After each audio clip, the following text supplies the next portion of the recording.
Back on the road. On day 37, our few days of rest and family visiting time were over. Masio and I drove from the Atlanta area to our next destination, Great Smoky Mountains National Park. On Highway 115, we crossed over the Chattahoochee River. I always like it when seemingly unrelated parts of a trip come together.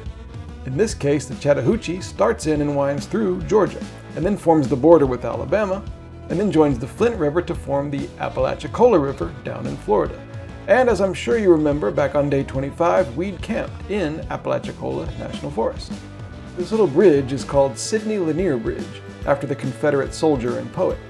Georgia's biggest bridge, which we went over back on day 30, is also called Sidney Lanier Bridge. Magic travel synchronicity. Everything in this area has a great name. Chattahoochee, Apalachicola. The Flint River used to be called the Thronatisca. It's fed by two creeks, the Kinchafuni and the Itchaway-Nochaway.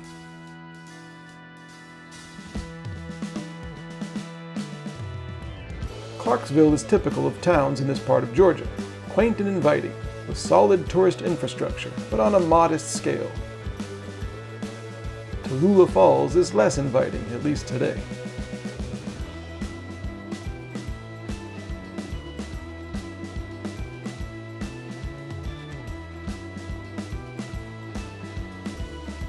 The best part is when you finally start to see the Smoky Mountains rising in the distance. Today they were green-gray and misty, looking somehow distant and within reach. I hoped the air there would be cleaner than the highway.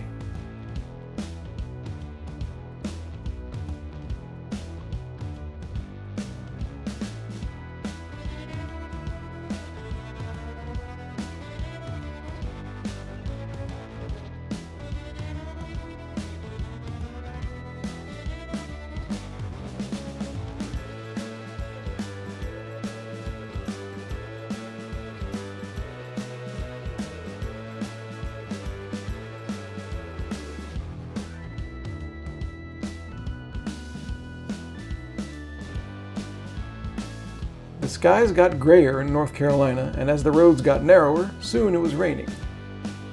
We drove along the Tuckasegee River and then the Oconaluftee River. Destination, Oconaluftee Visitor Center in Great Smoky Mountains.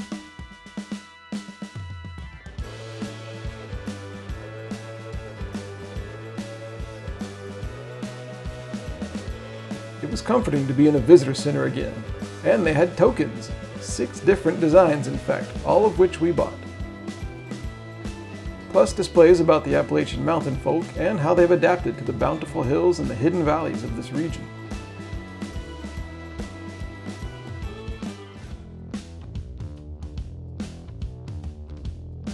The Oconaluftee is one of 4 visitor centers. The Appalachian Trail from Georgia to Maine runs through the center of the park, and that trail is also the border between North Carolina and Tennessee. Our plan was to camp in an obscure campground in the far eastern part of the park. The 3D model showed us the way to our campsite, the Blue Ridge Parkway.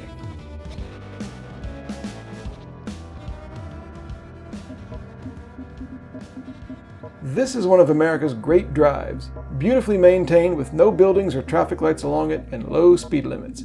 It winds through the quiet mist and sudden vistas. And we were lucky with our timing. The entire mountain range was covered in wispy white early evening clouds.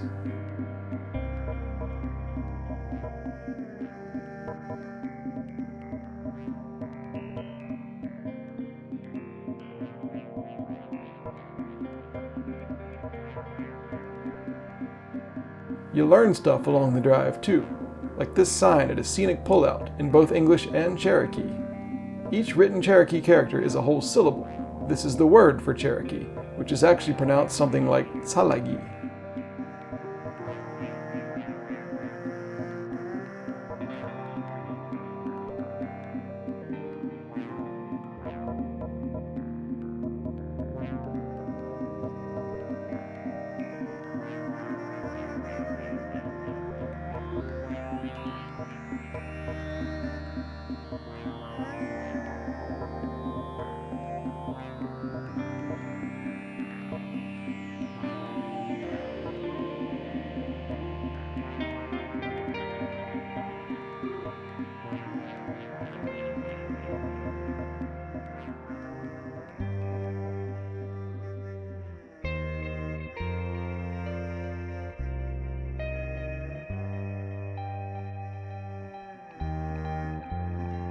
We finally arrived at Cataloochee Campground, deep in the forest. I checked in.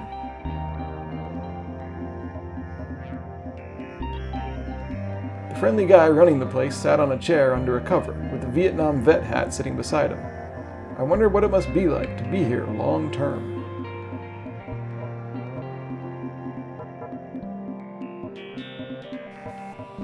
The signs and papers made me concerned about bears.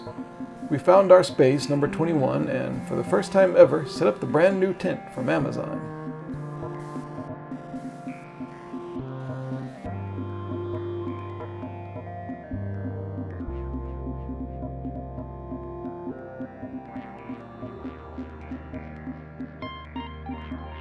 Thinking of the bears, we made sure there were no food scraps or pots or pans left around. I even put my blood sugar monitor and glucose in the car instead of the tent.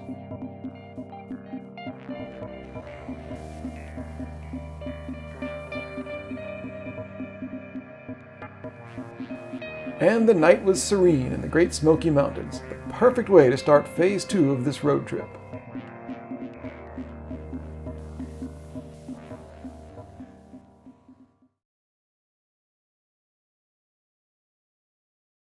The rainy night became a rainy morning. We put up the rain fly on our new tent and got ready for breakfast.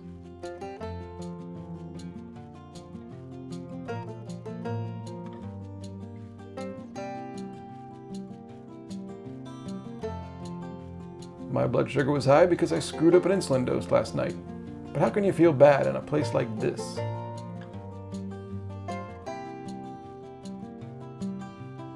Water was gathering in a puddle on the rain fly, but it worked. After breakfast, Maseo took this photo of my feet with her iPhone. And I hope you enjoy it. After this, she stood up, some water drained off the edge of the rain fly, and doused the phone. This would be its last photo ever. What an epitaph.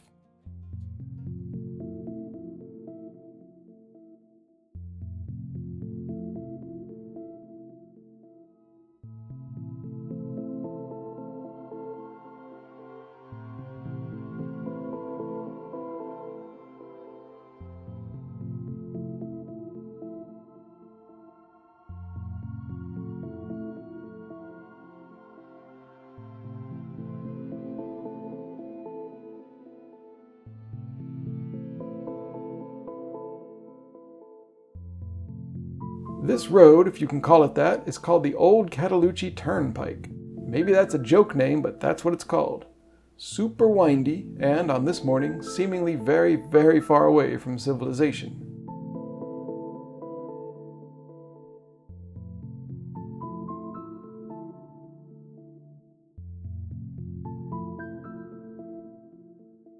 Our morning's plan was to hike along Big Creek Trail to see Mouse Creek Falls. The wide trail follows Big Creek, and everything was bursting with dense, rich undergrowth. The drizzle stopped, and there were virtually no other people around.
After hiking a while, I realized I'd forgotten to eat part of my breakfast and my blood sugar was low, so I had some glucose and we hiked on.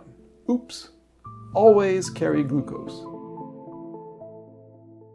Eventually, after 2 miles, there it was, Mouse Creek Falls, a worthy reward for anyone who hikes this far.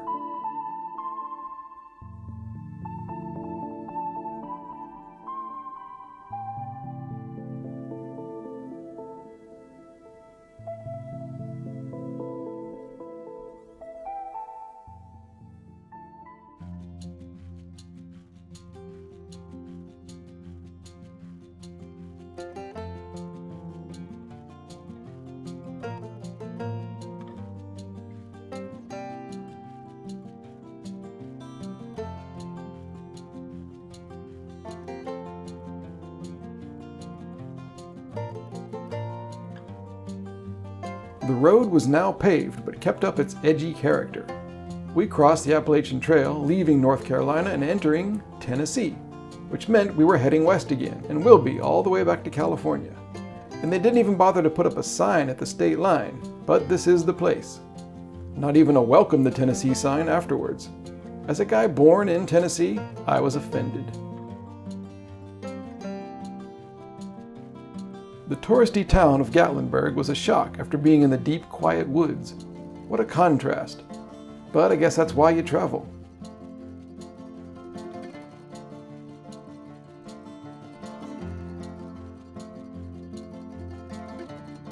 We stopped at Sugarland's Visitor Center to get directions to our next hike and drove to Trillium Gap Trail, which leads to Grotto Falls.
The drive back out from Trillium Gap Trail back to 441 was mesmerizing. A tiny, well-built road bobbing up and down amidst the shaded hillsides and the sunny leaves higher up. Great Smoky Mountains is awesome, whether you're on foot or in a car.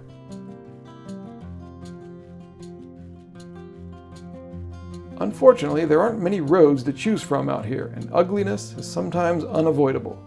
Just outside the park, Pigeon Forge, Tennessee is an explosion of tacky and large-scale tourist stuff. Not my scene at all.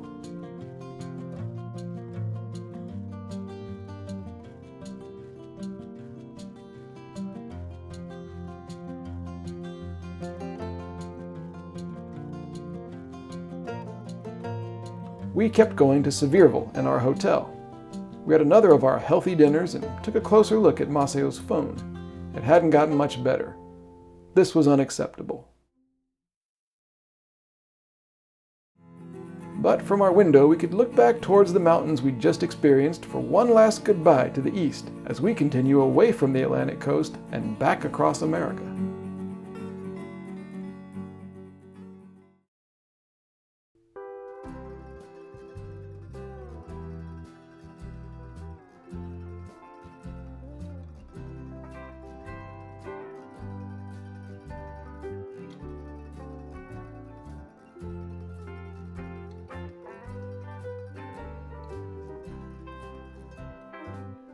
We had an errand to run in Knoxville.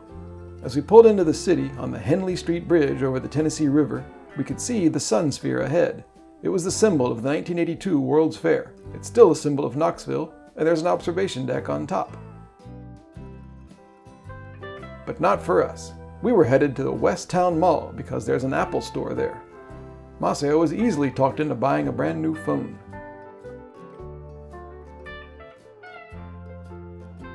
At lunch in the food court, she took her first photos and videos of me.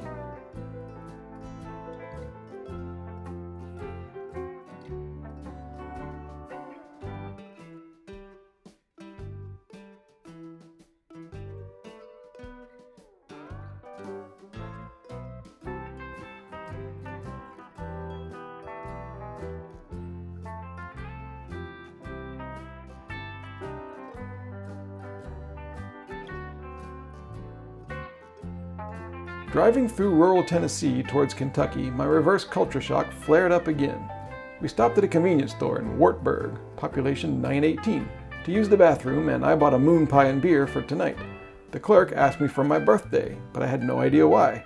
Totally confused, I said, October 22nd. She hesitated and hit some buttons on the register. As I paid, I asked why, and she gestured to the beer. Of course. You don't get carded in Japan for alcohol unless you look really young, so I hadn't been asked in years. The clerk must have thought I was a dope.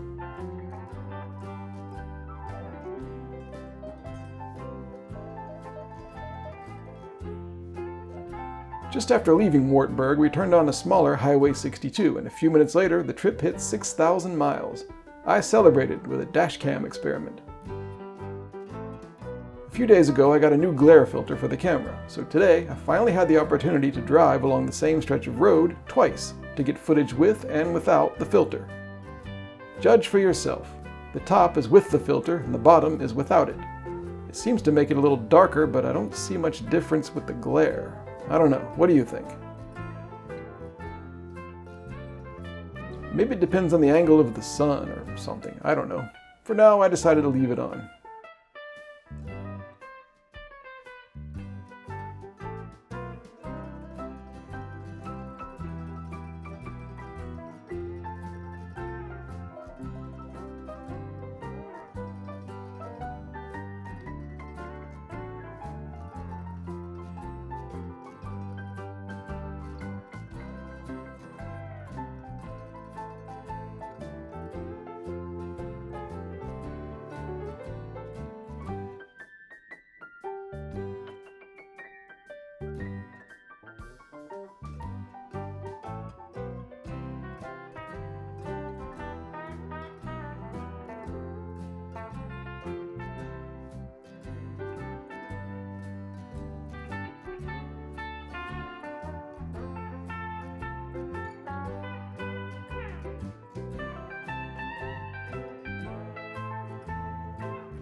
Just after a sign honoring astronaut Mike McCully, we saw a long jet trail in the sky. It's a sign from the travel gods, reminding us of all the jets near White Sands, New Mexico, a state we'll be revisiting somewhere over the horizon.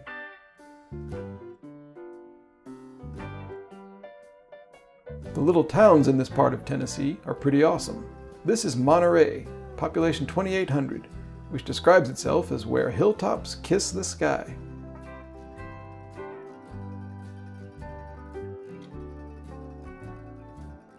And this is Salina, population 1,400, whose official motto is "On the river, on the way." It's on the Cumberland River, which flows from the Appalachian Mountains to Paducah, Kentucky, another place we'll be soon. We're on the river, on the way too.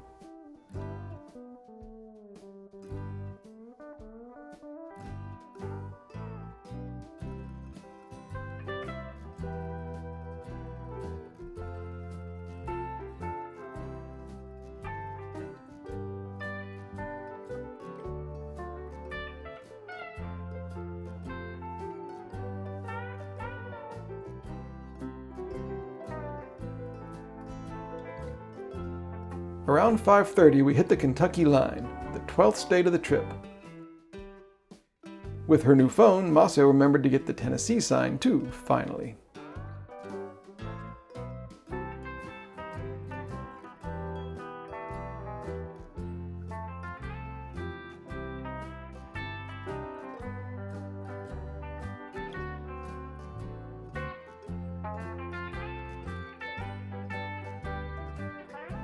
Once again, gazing across a field, we had to stop for photos and to stretch. This is Poplar Log Church of Christ. I was fascinated by its picturesque, serene cemetery.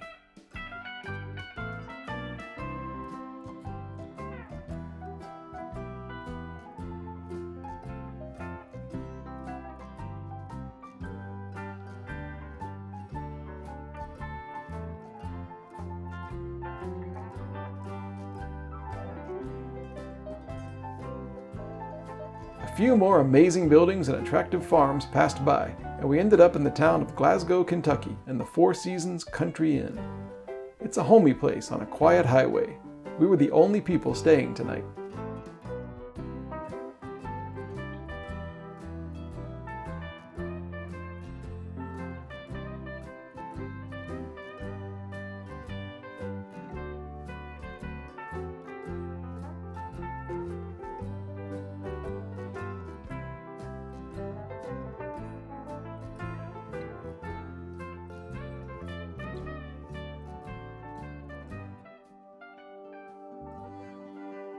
After dinner, we went out behind the building to watch the sunset over a cow pasture. You can see a sunset anywhere, but look harder and you find that each place in the U.S. is unique, with its own mix of colors and clouds and landscape and light. This is Glasgow's.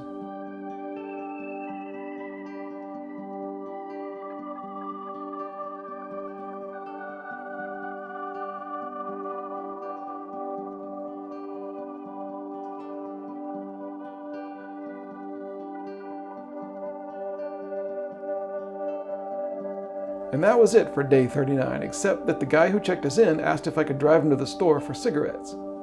He said he was from India and had only been in the US for 4 days, and that if I visit northern India, I should stay at his family's place.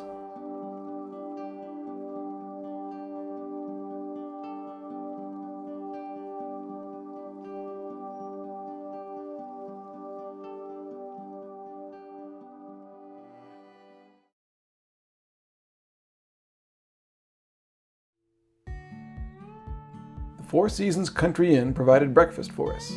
A simple menu, some of which we may or may not have stolen for a picnic later in the day. We took our own food and my foil pack of insulin from the refrigerator and went out to visit the cow pasture one last time, this time in the morning sunshine of southern Kentucky.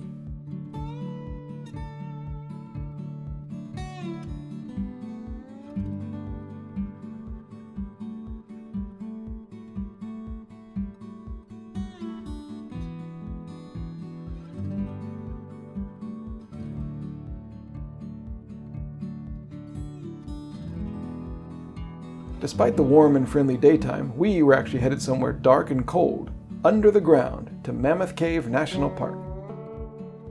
As you get closer to the park, things get more touristy. I guess it kind of increases the anticipation.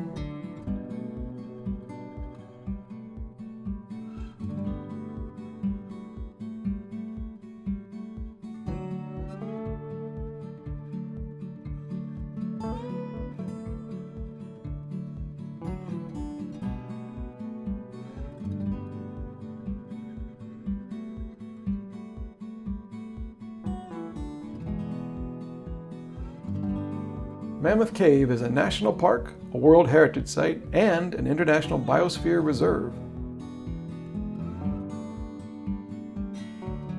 But the fun doesn't begin, really, until you get below the surface.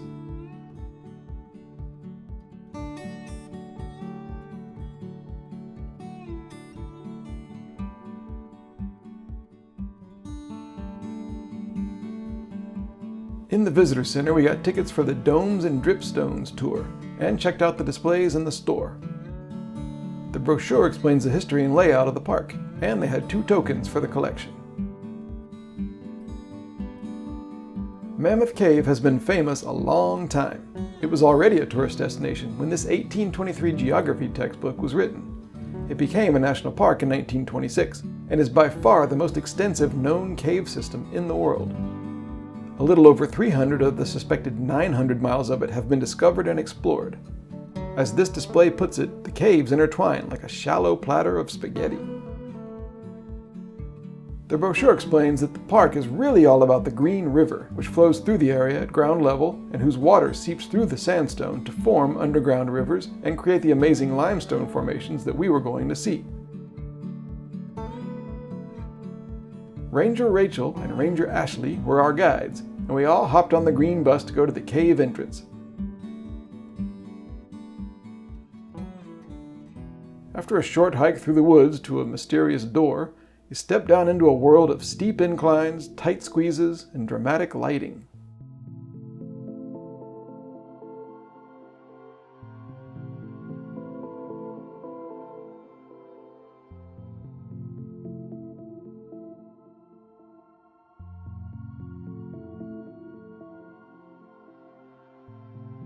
We stopped periodically for a brief talk from a ranger. They had us be quiet to let us hear the eerie, echoing sounds of distant dripping and turned off the lights to show us true darkness. Algae, which isn't supposed to be here, grows in the cave due to the old yellow lighting system. Now the National Park Service has upgraded to LED lights and the algae is slowly dying off. One of the NPS's tireless efforts to preserve national parks for future generations.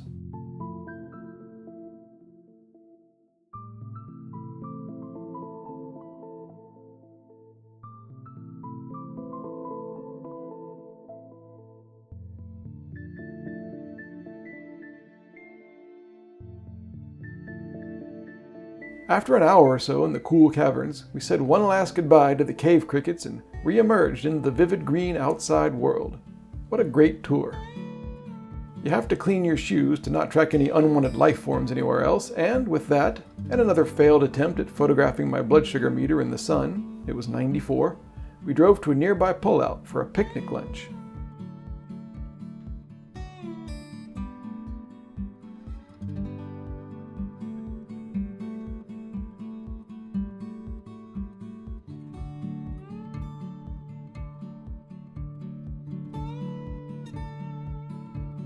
The next part of the drive was surprisingly rural, and it was great. I think any day where you drive along a road with no lines painted on it is a good day.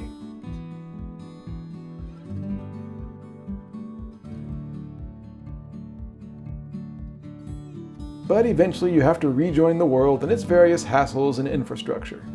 That turned out to be a good thing today though, because we stumbled onto something we had no idea about. This is the Lawrence Memorial Bridge. Since this footage was taken, it's been torn down because that new one on the right opened. But either one leads you over the Cumberland River, which here becomes Lake Barkley, and it's the start of the Land Between the Lakes National Recreation Area. The land is indeed between two long, thin lakes created by dams parallel to one another and running north to south. It's teeming with biological diversity and recreational activities.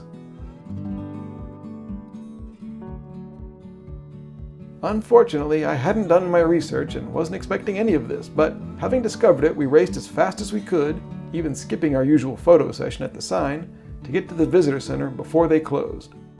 Alas, we got there at 5:01 and the employees were just locking it up.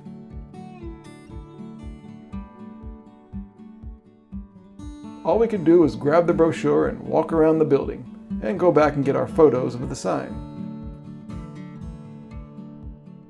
The Land Between the Lakes is overseen by the Forest Service, not the National Park Service, and although we missed the visitor center, I consider it a successful destination for this trip's checklist.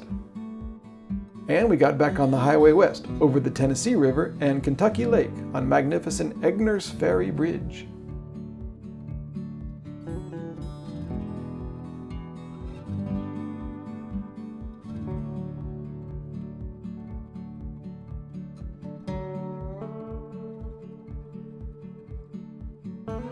The late afternoon sun pulled us westward. We had a hotel reservation in Paducah, a flat city right on the Kentucky-Illinois border. Dinner was from Steak and Shake, and we checked into a room at Thrifty Inn.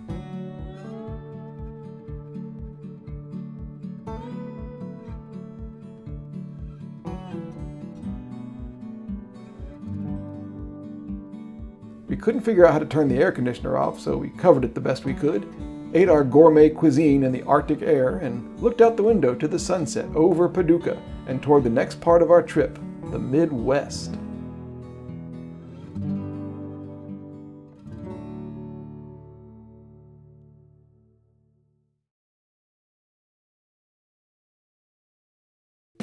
We spent all of day 41 at the hotel in Paducah, Kentucky.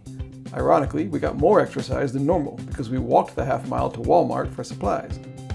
Dinner was a diabetic challenge, Panera bread and their wondrous cavalcade of carbohydrates. I dialed up a big dose of insulin and had excellent blood sugars all evening. We must have needed a day off.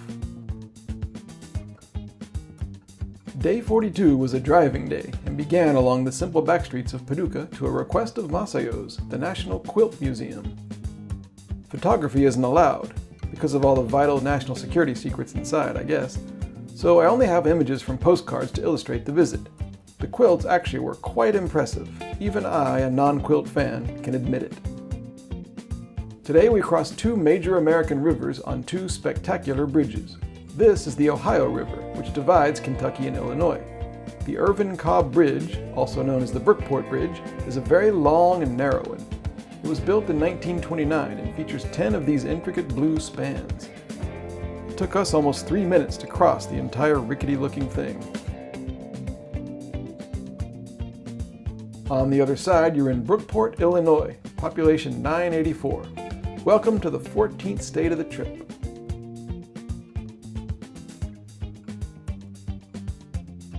A short drive away is the city of Metropolis, Illinois. It's famous for its Superman-related sites and activities. Even the local Big John supermarket gets in on the action, in a kind of non-copyright violation kind of way. But behind a government building off of 5th Street is the real thing, Superman Square, with its big statue and museum and souvenir shops. The city of Metropolis was established long before Superman comics in 1839. Later, Superman's hometown happened to also be called Metropolis. So, in 1972, DC Comics and the state of Illinois declared that the real Metropolis here is the official hometown of Superman. The original plan was a $50 million theme park with a 200-foot tall Superman statue. That optimistic vision was severely scaled down to this 15-foot statue behind the courthouse. I first heard about it because Barack Obama had a viral photo taken here in 2006.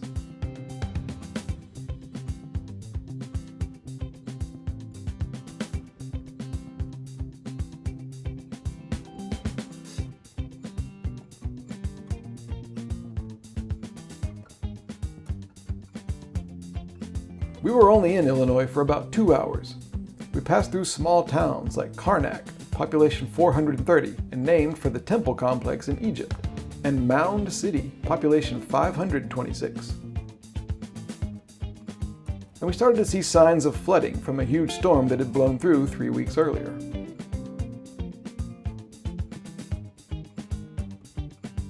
The Ohio River flows west and empties into the Mississippi River here, and there's a tiny sliver of Illinois with one little highway running through it. It goes through another Egypt-inspired place, Cairo. In fact, all of southern Illinois is nicknamed Little Egypt because the rivers make the land fertile, just like the Nile. Things kept changing drastically today. It started for us in Cairo. At first, this city of 1,700 people looked dingy and abandoned, but just 60 seconds later, it looked sunny with nice big buildings. A prelude for what came a couple minutes later, the Mississippi River and the beginning of the western United States. This is the Cairo Mississippi River Bridge, also built in 1929 and about the same size as the Brookport Bridge. It is seldom used because most traffic uses the nearby Interstate 57 bridge. On the other side, we were in our 3rd state of the day and 15th of the trip, Missouri.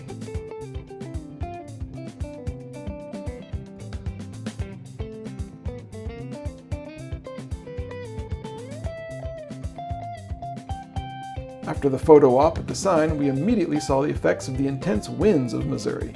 Huge dust clouds formed and trees swayed violently. We looked for a place for a picnic but gave up and ate in the car outside an abandoned building in Bertrand.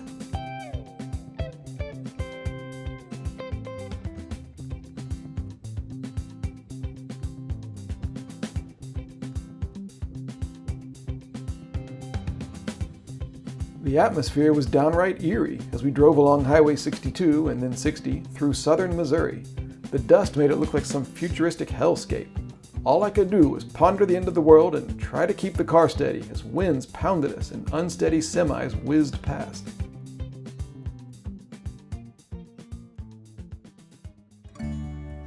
But again, the sky kept changing. We finally emerged from the dust clouds and left the big highway for smaller Missouri Highway 76. Crisper clouds on a gentler and safer road, as long as you avoid the dogs.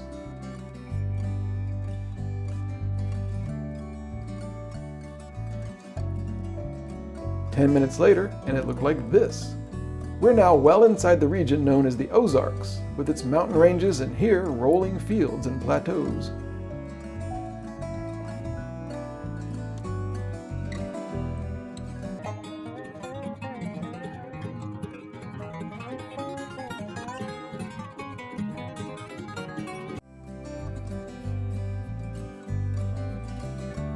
Closer to the city of Branson, there was a much more dramatic view of the flooding beside the road.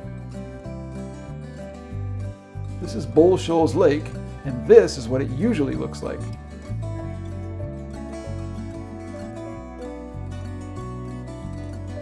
The third cool old bridge of the day took us over the fearsome water.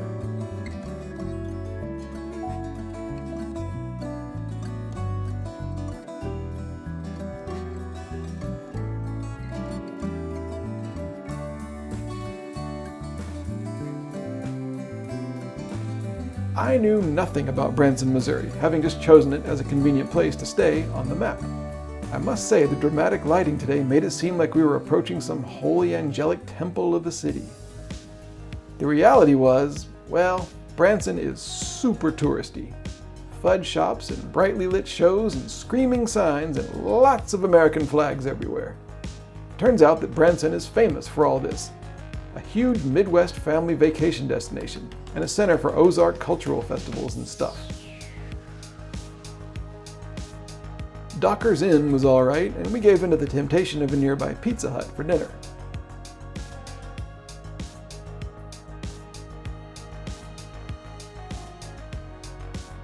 And other temptations. I think 24,000 is pretty good for a guy who drove through the apocalypse all day and hadn't played Pac-Man in who knows how many years.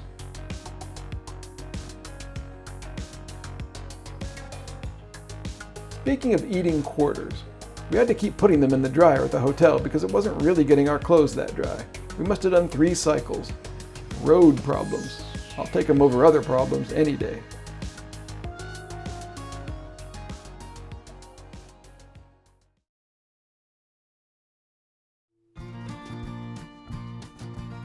Breakfast in Branson was a diabetic challenge, but it gave me the energy to work out a vague plan for the next few days. Arkansas, then Oklahoma. Since the many attractions of Branson aren't our thing, we checked out and hit the road again, bound south deeper into the Ozarks region. We stopped off at a mall first, where I got 2 new shirts from Walmart. If you travel long enough, your wardrobe by the end will have completely changed from where you started. I think this is my first wardrobe change since the thrift store in Ajo, Arizona on day 9.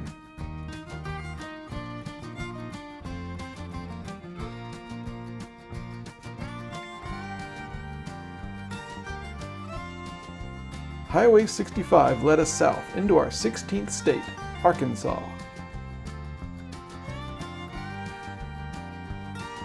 We turned onto Arkansas Highway 7 here in the town of Harrison. Harrison's official motto is, "Adventure awaits you." Its unofficial motto is, "The most racist town in America." Town leaders and local groups are hoping to change Harrison's image, but there is work to be done.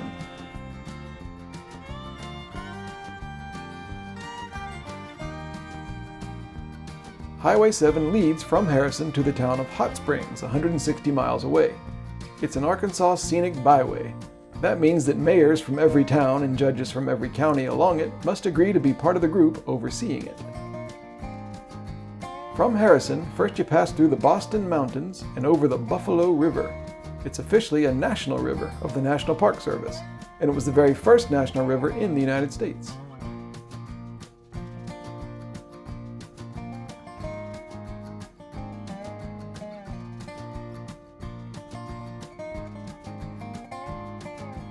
The Boston Mountains are actually the southern end of the Ozarks. The road winds through the mountains and you only get tempting glimpses of views around some hairpin curves. I was hoping for a better view.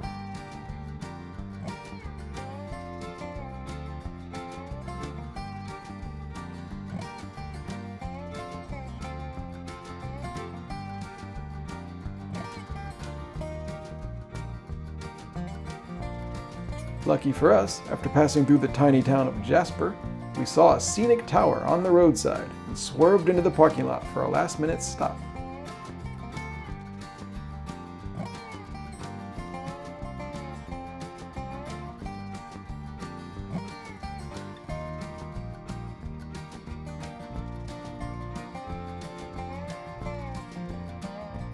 The structure was a bit rickety, but when you've come all this way, you take the chance. The views over the Ozarks seemed endless from up here.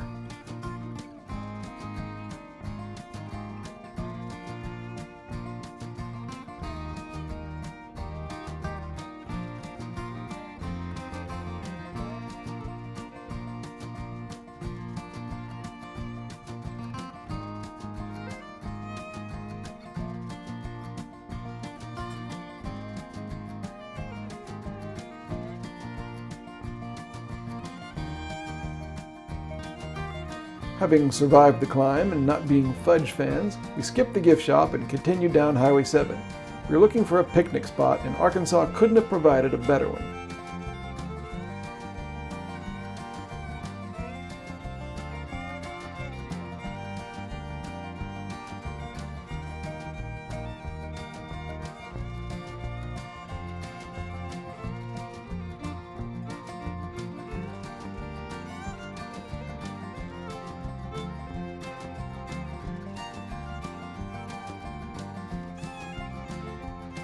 We near the Arkansas River, and this is its valley between two mountain ranges. Crooked and steep roads and full of local character.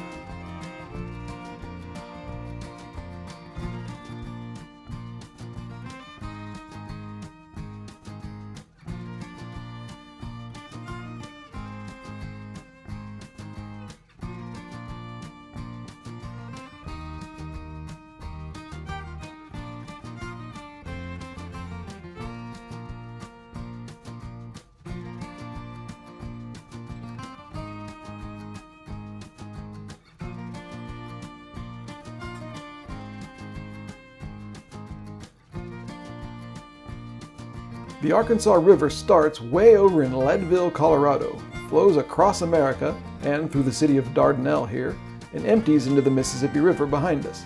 It's the 45th longest river in the world and the 6th longest in the U.S.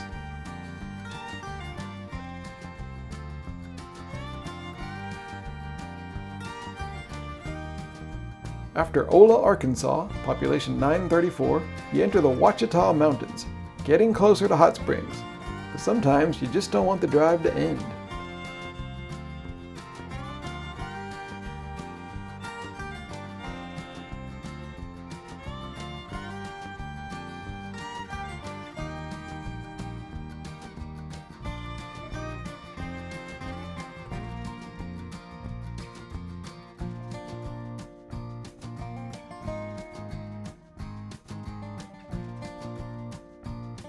But the drive does end, and near the Zigzag Mountains we enter the so-called Valley of Vapors and the town of Hot Springs. This city was built around 47 natural hot springs and has been a destination for therapeutic bathing and relaxing for ages. In 1832, parts of the area were the first ever set aside by the federal government for protection. Arkansas wasn't even a state yet. The area was just part of the Louisiana Purchase. This makes Hot Springs the oldest unit maintained by the National Park Service. It became an actual national park in the modern sense in 1921. and as national parks go, it's totally unique. Rather than a large natural area like the Great Smoky Mountains, or focused on a singular feature like the Grand Canyon, Hot Springs is centered around these buildings on Bathhouse Row in the middle of town.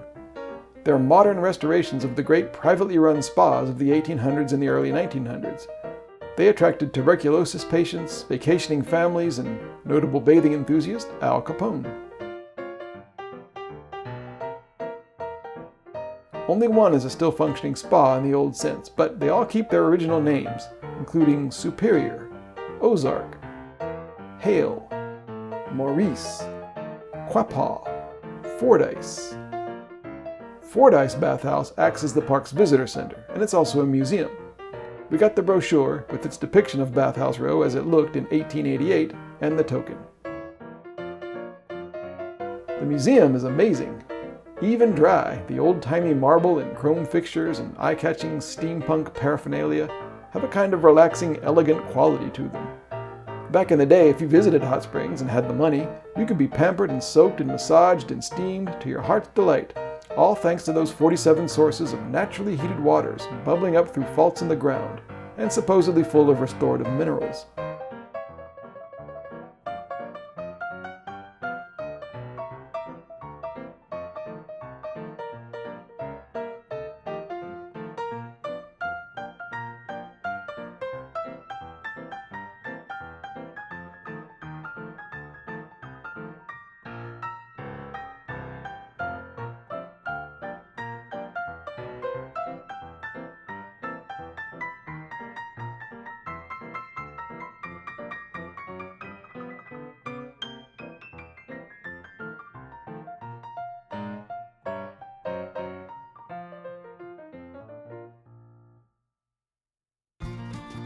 The park does maintain a campground, Gulfa Gorge, a couple miles away, and we drove there hoping for a spot. With my access pass, it was $15, and we set up our tent, still wet from the Great Smoky Mountains, beside Gulfa Creek.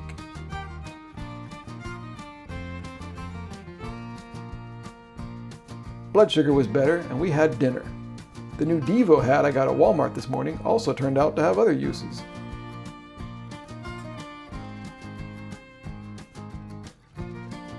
After dinner, I read a brochure from Buckstaff Bathhouse, the only one still offering spa treatment to the public with the old facilities. I was especially drawn to the part about people with diabetes being dissuaded from taking the baths. As a resident of Japan, I go to spas quite frequently.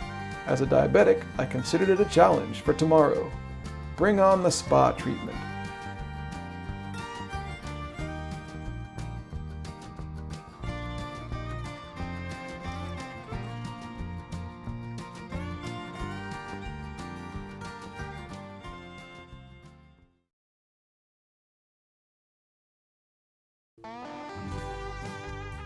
We were up at 6 a.m. in the campground, and after the usual breakfast, we packed up the tent, with the steak I managed to ruin, and were in the car before 8 o'clock.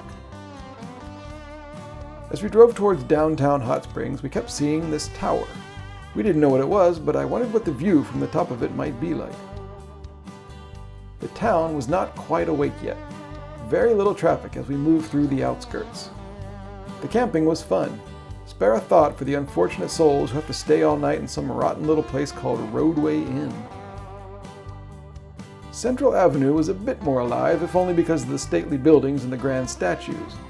I'd heard there was free parking downtown. We found it, but I highly doubted it was actually going to be free.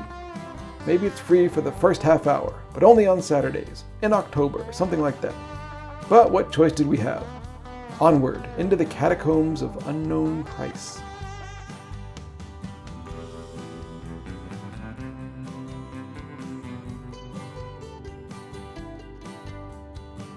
Buckstaff Bathhouse is the only one here where you can get a traditional old-style treatment using original antique equipment.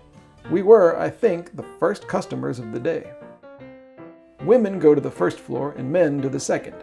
Of course, cameras aren't allowed, and mine isn't waterproof anyway, but photos from the museum and Fordyce Bathhouse can show about what we got. Each course was $33. I disrobed in a locker room area. Behind a divider, I could hear the very loud and clear, and rather graphic, conversation of two attendants discussing a very friendly woman one of them knew. After listening, I felt like I knew her pretty well too. An attendant led me around to various contraptions. First, I had a 20-minute jacuzzi bath while sipping healthy drinking water also from the town's hot springs. And then he had me sit in a sort of sink on the ground, known as a sitz bath, for 10 minutes. Alone, I gazed at the marble tiles and the chrome fixtures and the antique wooden doors, listening to the echoing drippings and whirring jets of water.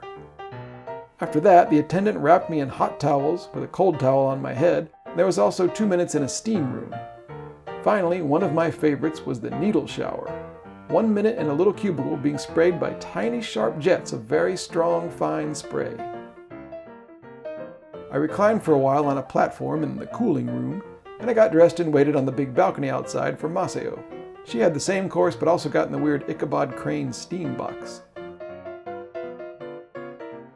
Despite the brochure's warnings, my blood sugar was fine and I felt super relaxed. There had been no shower at the campground, so buckstaff was perfect timing this morning. I sat and communed with the breeze and watched the people of Hot Springs walk back and forth. When Maseo came out, we walked up and down Bathhouse Row. Each building is some different mix of privately owned and regulated by the Park Service, and each has its function. Ozark is a cultural center. Lamar houses the gift shop, the Bathhouse Row Emporium. And Fordyce from yesterday is the visitor center and museum. We hadn't been able to see the entire museum yesterday, so we finished the tour today, and I'm glad we did. There was a whole lot to life here in the heyday of Hot Springs that we didn't know.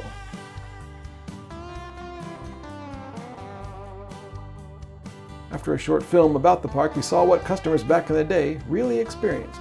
It wasn't only watery services like we just had, it ran the full gamut of health rejuvenation. Imagine laying down and an attendant hooking you up to electro-massage machines like this. It's even called lightning, if you weren't nervous about being electrocuted enough already. There were all sorts of suspicious-looking Rube Goldberg devices. They reminded me of the lobotomy facilities in One Flew Over the Cuckoo's Nest.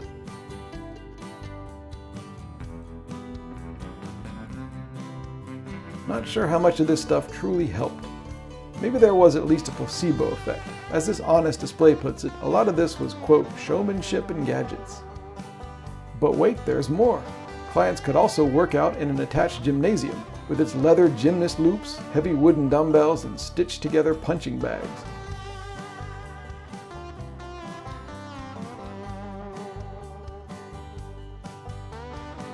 Best of all was afterwards. Guests would hang out in this plush parlor.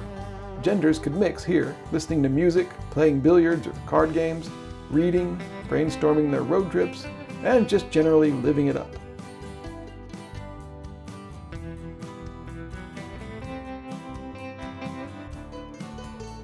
In the early 1900s, a weekend in Hot Springs was one great way to totally relax the out of your...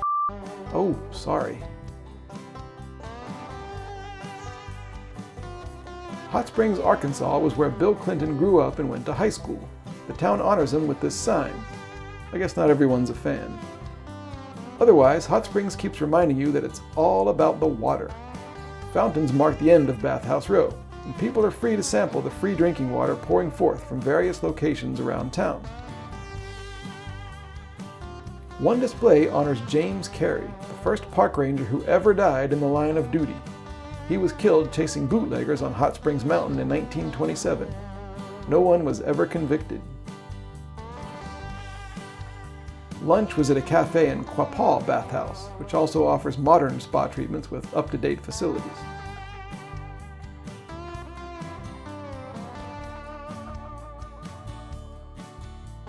It turned out, wonder of wonders, that the parking really was free.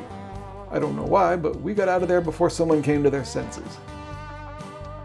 We headed out to explore Hot Springs Mountain ourselves, just behind Bathhouse Row.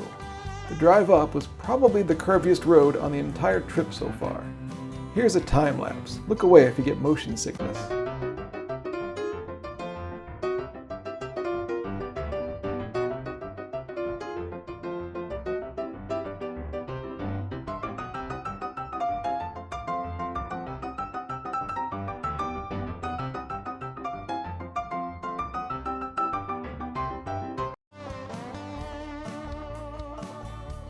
At At the very top is that tower we'd seen in the morning.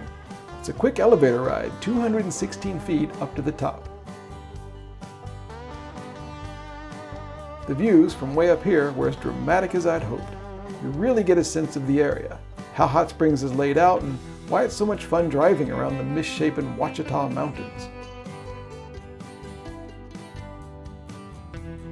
There are more displays here too.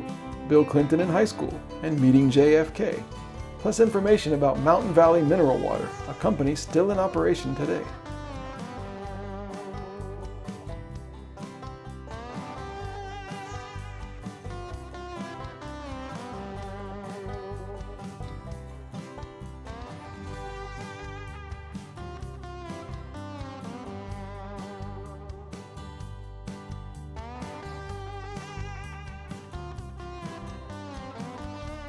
On the other side of downtown is another hilly road, West Mountain Drive.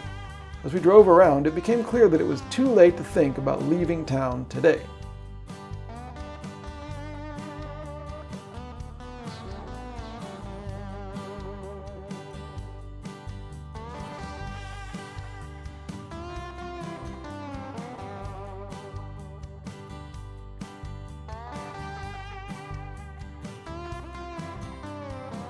So we decided to stay in Hot Springs another night, and drove around some more of the non-touristy backstreets to see more about life in Hot Springs. The town has about 38,000 people and has been notable for reasons beyond the hot springs. For example, on one fateful day in 1918, Babe Ruth, then a pitcher, was playing a baseball game in town. At the last minute, he had to fill in at first base, and thus be a batter. He ended up hitting 2 mammoth home runs, which were then very unusual in baseball. After that game, he focused on hitting, and of course went on to change baseball strategy forever. Babe himself loved the hot springs and the notorious gambling spots in town. Also, Billy Bob Thornton was born and raised in Hot Springs.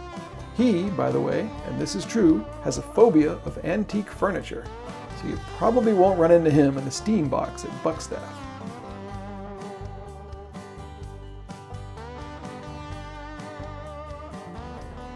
We found a great room at a luxurious palace called Roadway Inn, where the friendly lady at the front desk recommended a nearby Vietnamese restaurant for dinner.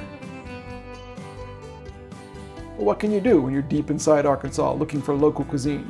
You follow the locals' advice. The restaurant was great. I had the broken rice and ordered something called Thai tea, which turned out not to be tea, but some huge sugary drink which wrecked my blood sugar.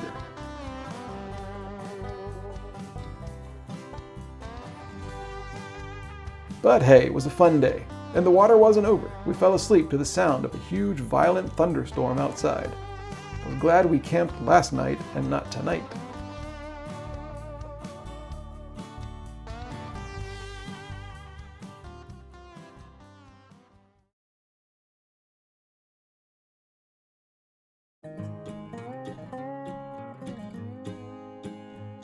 The rain was still coming down hard when we woke up.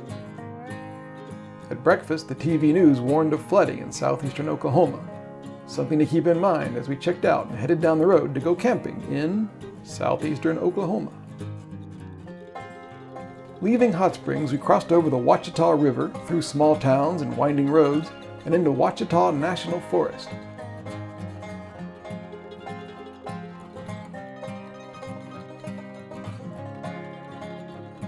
This area has a unique history relevant to this trip.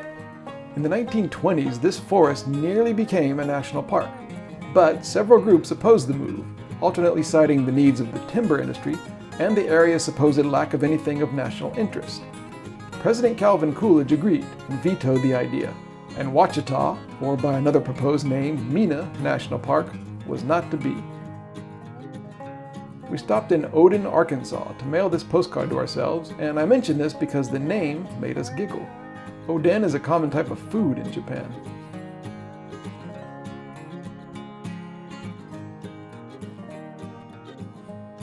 We also passed through Mount Ida, which calls itself the quartz crystal capital of the world, and the unincorporated community of Pine Ridge, which named itself after a 1930s radio show called Lum and Abner. There's a museum and the Jot 'em Down store, in buildings on the National Register of Historic Places, all right on hole-in-the-ground road.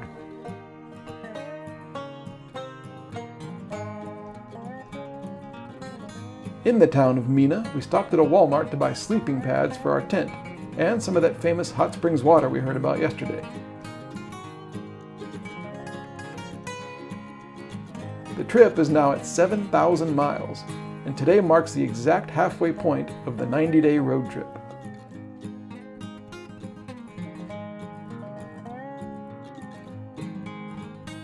Where do you eat lunch out here in rural Oklahoma?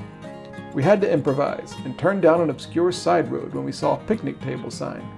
Of course, we ended up getting lost near something called Billy Creek Campground. This is the type of path you're not quite sure you're supposed to be driving on at all. But finally we found the place, and it was actually a spectacular picnic spot deep in the forest under the cool, wet trees.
This is Sardis Lake, created in 1980 by a nearby dam.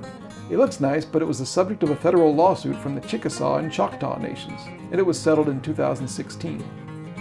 And just as that unpleasantness was cleared up, our cloudy sky suddenly cleared up in the afternoon. In the space of about 5 minutes, it went from murky gray to blue and sunny again.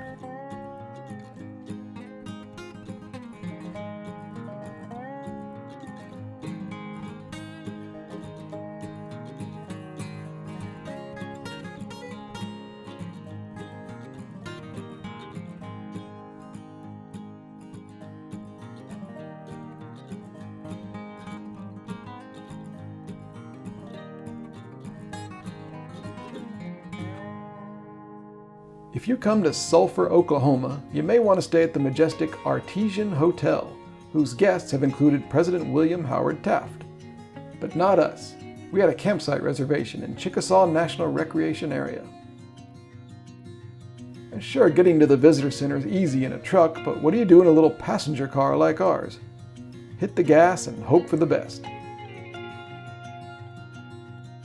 No problem. The Travertine Nature Center was already closed, but we picked up a brochure outside and found out where the campsite is.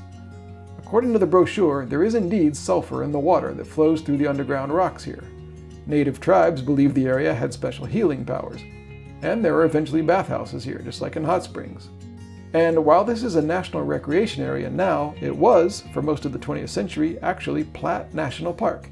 It changed in 1976. We headed down the roads towards the campsite, wondering what our neighbors might be like tonight. In fact, the first neighbors we saw on the way were completely unexpected. But when you see a sign that says Bison Viewpoint, you pull over. It's a basic rule of road trips. And this was no clever name. It was a bison viewpoint. These are real live bison in a little pen, just sitting here on the side of the road. Amazing.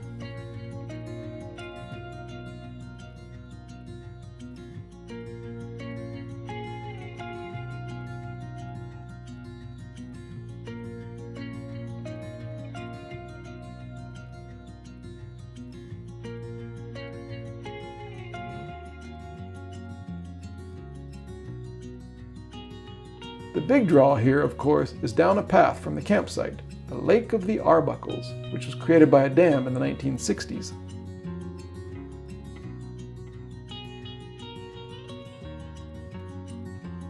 Back at the campsite, it was dinner time. Blood sugar after that deep forest picnic lunch was pretty good, and I had a feeling that tonight's dinner, plus the natural surroundings, would keep my mood and blood sugar both good.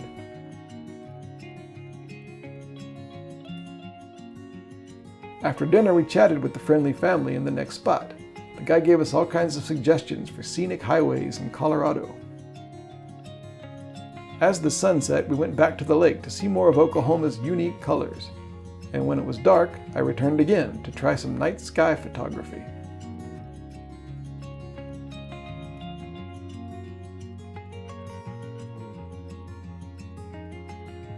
This was a Saturday night, and unfortunately not all the other campers were especially gracious. Someone was playing loud music, and in another tent a couple argued loudly, letting the expletives fly, which greatly amused Maceo and I. Thankfully, the inconsiderate weekenders quieted down by about 11 o'clock, and after copying over some dashcam footage and one last blood sugar check, 98, perfect, we drifted into sleep on our new sleeping pads in a new state, hopefully on high enough ground to not be inundated overnight.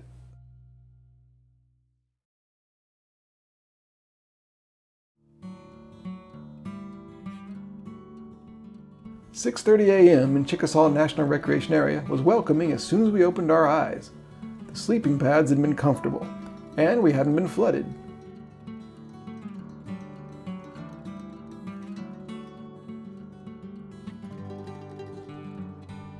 Most everyone else was still asleep as we made breakfast, and then we headed down the hill to see what Lake of the Arbuckles is like when it's just waking up.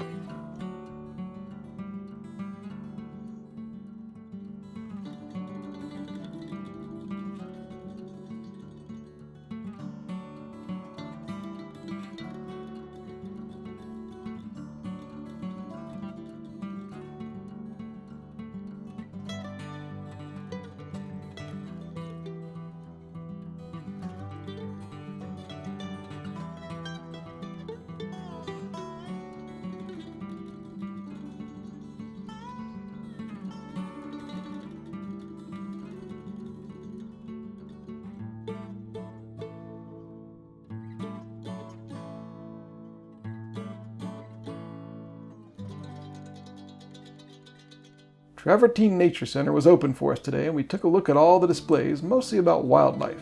It's become a rule of this trip that welcome centers promise all sorts of amazing creatures, but we really don't see them. In this case, maybe that's for the best.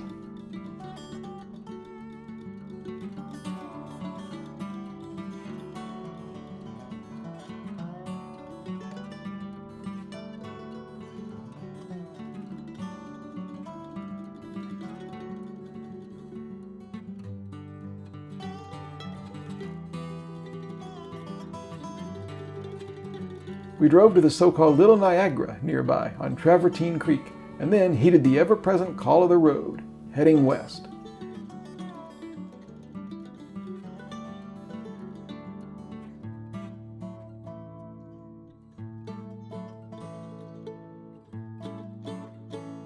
This morning, Oklahoma didn't seem to be able to decide if it wanted to be oil fields or farms, so it kind of did a little of both.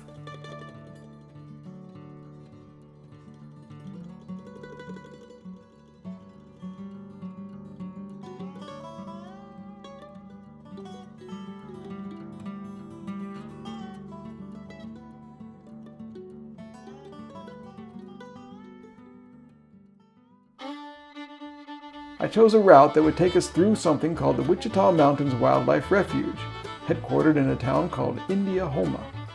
I wasn't expecting much more than a pleasant little drive, maybe through some grasslands or something, on our way to the Texas line.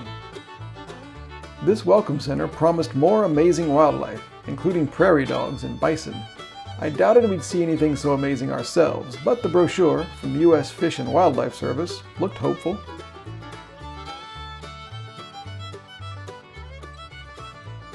In reality, an occasional interesting bird might be all we could hope for, but who's complaining? This is a small pond, actually called Crater Lake, not related to Crater Lake National Park in Oregon that we're hoping to have time for later on this trip. But down the road, Wichita Mountains Wildlife Refuge became genuinely amazing, quickly. A side road opened up views to sweeping meadows full of bright yellow flowers. After the mundane approach, this was quite a shock.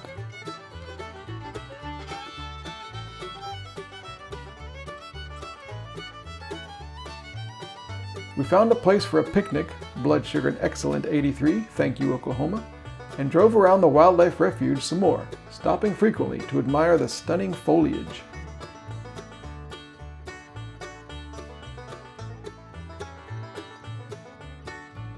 But then, the highlight.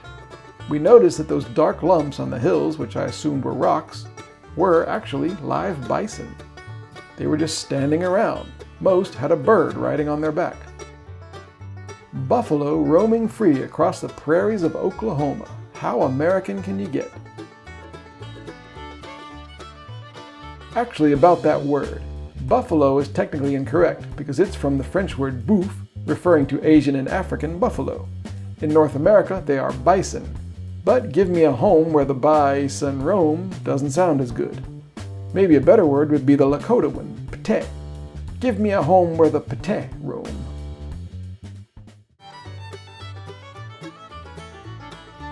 Already energized by being so close to these legendary creatures, we went over another hill and came upon the next highlight, Prairie Dog Town.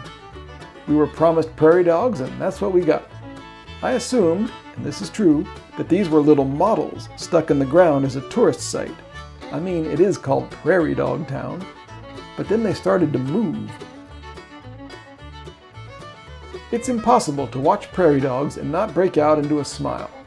They pop out of their holes, nuzzle each other and roll around, and then, of course, stand upright, freeze, and stare into the distance. At what? The landscape? Their neighbors? Maybe they just like posing for my camera. I must say that looking back on this whole road trip, Wichita Mountains Wildlife Refuge was one of the top 2 or 3 experiences for me. Oklahoma has it all.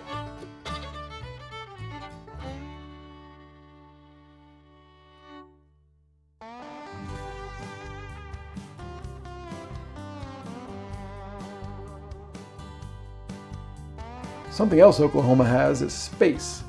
We saw these trucks hauling what I thought were gigantic airplane wings. Actually, they're blades for wind turbines. You can't do this just anywhere.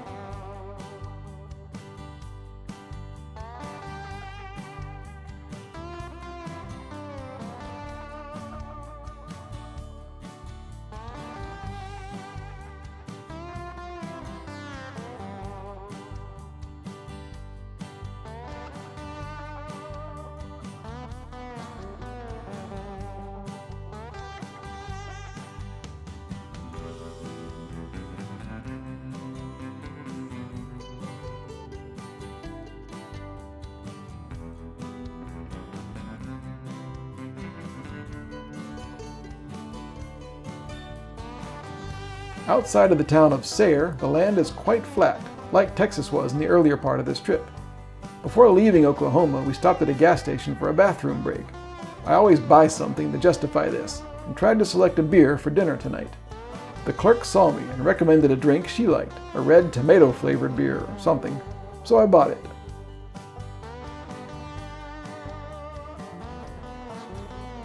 A little bit further down the road, we passed the 100th Meridian West, and you know what that means, the Texas Panhandle.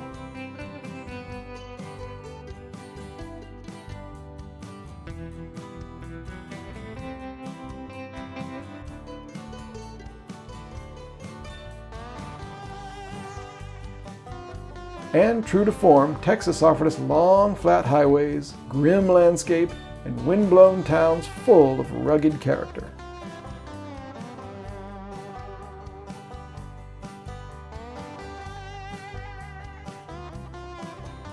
We ended up in the city of Dumas with a population of about 15,000. Strong winds were blowing through the day's inn, and we found a place called The Burger for dinner. The beer, unfortunately, turned out to be like a thick V8 with alcohol and had like 1,000,000 grams of carbs in it. Out of diabetic caution, I poured it down the drain. The gas station across the street in Dumas wouldn't sell me a beer because it was Sunday, something which I will never understand about America.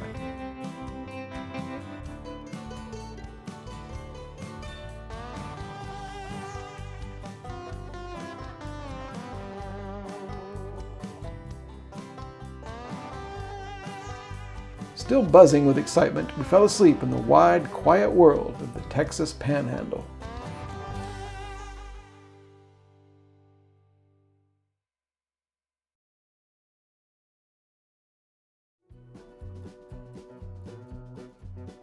It was an overcast morning when we set out for the state line. Usually on a road trip, I don't like to retrace steps, but returning for a second look at the always amazing New Mexico suited me fine. First, we had to get through the rest of the Texas Panhandle. I dug the sense of distance and the huge agricultural structures along US Highway 87.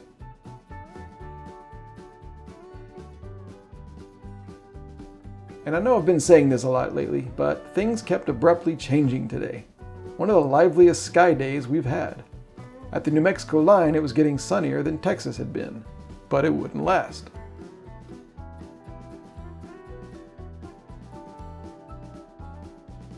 I was ecstatic to be back in New Mexico. It's not just the fascinating little towns like Clayton, it's the varied landscapes. We've seen the fir tree-covered mountains of Gila National Forest to the west, and white sands in the desert around Roswell to the south. This northeast corner was completely new to me. Endless green meadows and golden hills, wide enough that you can watch the cloud shadows creeping along the ground over the grazing cows. We drove slowly and annoyed the other drivers to stay ready at all times to pull over or make a U-turn when we noticed something.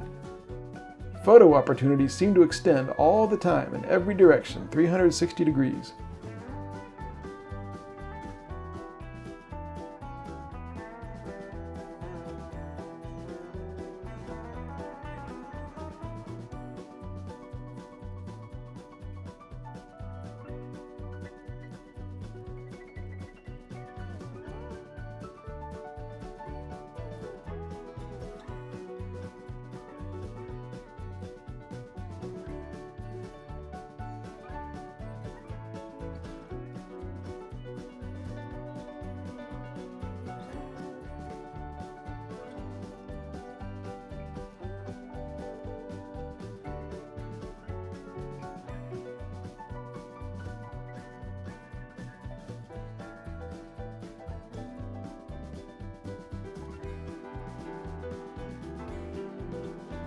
Somehow, cattle branding became a running theme of the day, especially at the next stop, Gladstone Mercantile. I couldn't tell exactly what Gladstone was. There's a post office here, but there didn't seem to be any community or structures beside this store. The post office turned out to have closed years ago. It's still open as a sort of museum with things like, well, cattle branding on pieces of leather. Somewhere between a local culture display and a souvenir stand.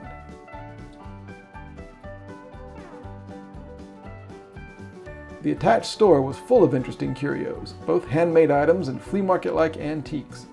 It's actually a great look at the history of this part of the US, like a $10 note from the Republic of Texas, or Lily Maria Martinez's 3-month prostitution license from 1875, onto which Sheriff Reinhardt himself set his hand and caused the seal of the city to be affixed.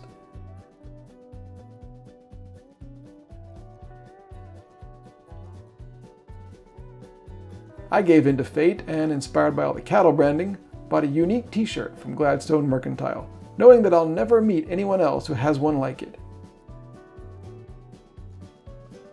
We also got our first jar of cactus jelly in weeks. Outside there was a great spot for a picnic lunch. Blood sugar was a tad high and the air was a tad cold, but where else can you have a picnic quite like this?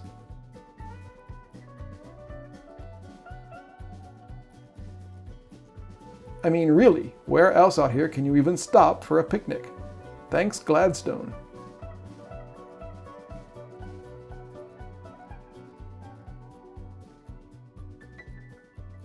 In the town of Roy, we made a fateful decision to go out of our way to avoid the interstate towards the next destination, the small city of Las Vegas, New Mexico. So we turned, awkwardly, onto Highway 419, one of the tinier little lines on the map.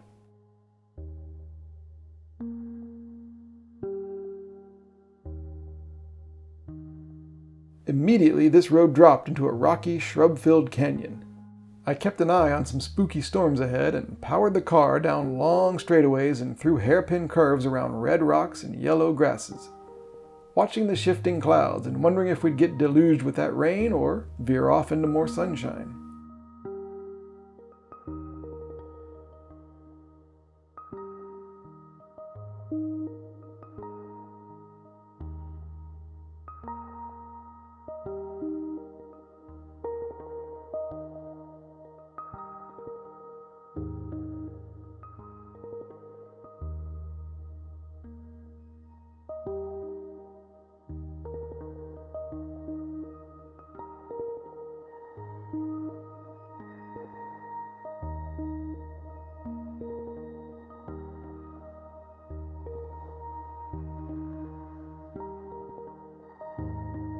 At the bottom of the landscape, we passed over the Canadian River.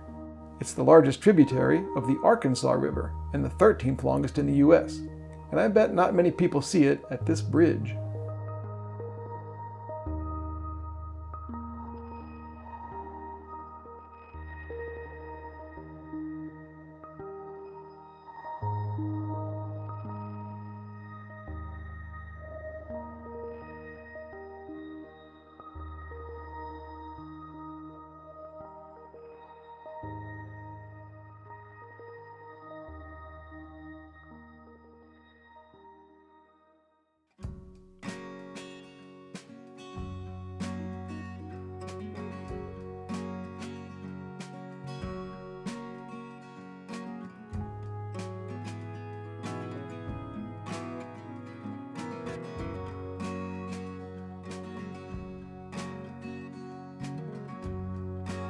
A light rain hit as we entered Las Vegas, much smaller than the famous city in Nevada with the same name. But this Las Vegas has an infamous and fascinating Wild West history. It was an important railroad stop in the 1800s, still is for Amtrak, and notorious for the famous outlaws that hung out on its rough east side. It's quieter now, of course, and we stopped for the night at the Thunderbird Motel, a real honest-to-goodness old-school motor lodge, a simple little square room to rest one night for the passing wanderer.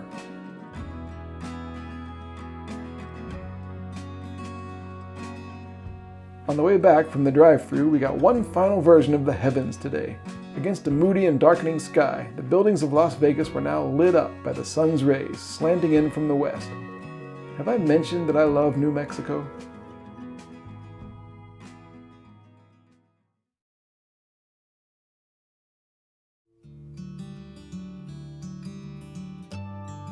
Time to say goodbye to the Thunderbird Motel after the gourmet breakfast.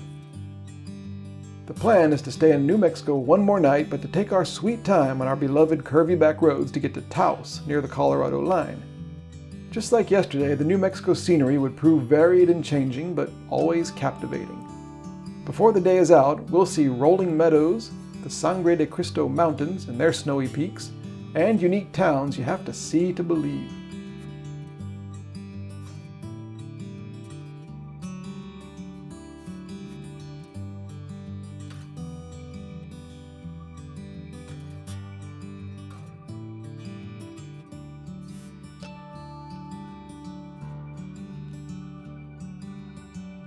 We'll also be in and out of Carson National Forest today, which is scattered around in different sections. New Mexico likes to divvy up its land in all sorts of intertwined administrative ways. As a road trip destination, though, it all flows beautifully. As usual, we left plenty of time for sudden photo stops as we made our way to the day's first destination, a small community called Abiquiu.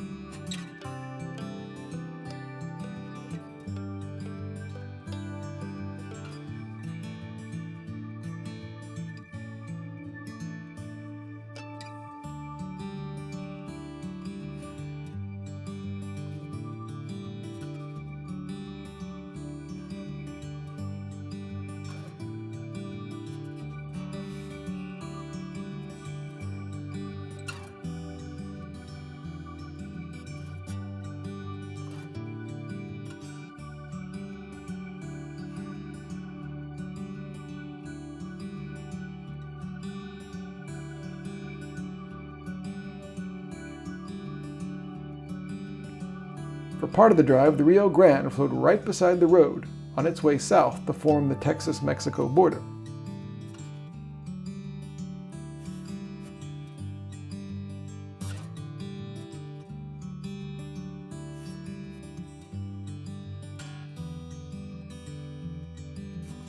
Abiquiu means place of wild chokecherry in the native Tiwa language. The town is famous for its history involving artist Georgia O'Keeffe.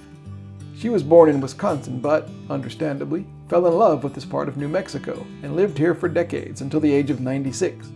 We stopped for lunch at Abiquiu Inn beside her old home.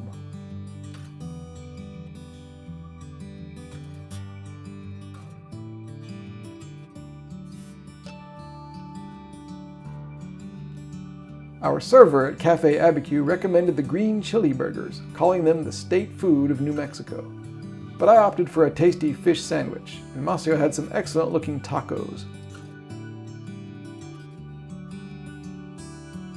I actually spent most of the time trying to get good photos of the hummingbirds with a super fast shutter speed with my camera.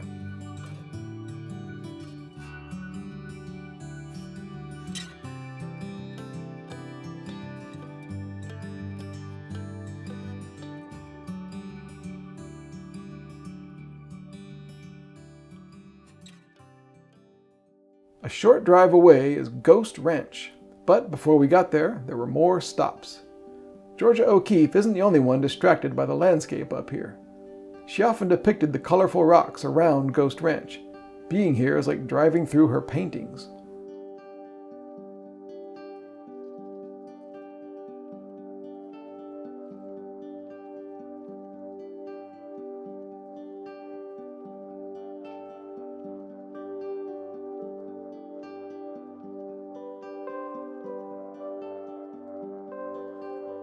Also here, shortly after passing the Rio Embudo, the trip hit 8,000 miles.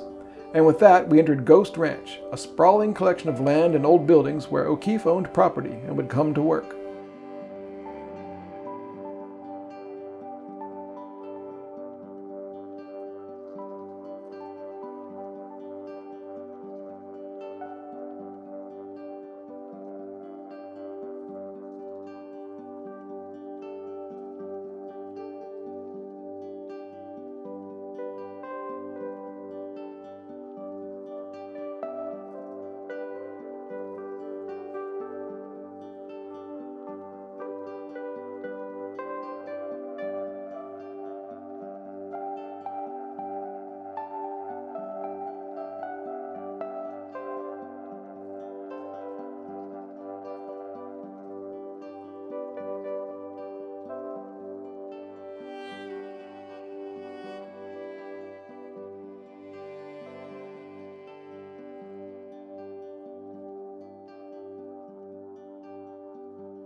Georgia O'Keeffe was particularly taken with this narrow mesa near Ghost Ranch. We saw it as we were leaving on the dirt and gravel road, but we were actually more impressed with these guys.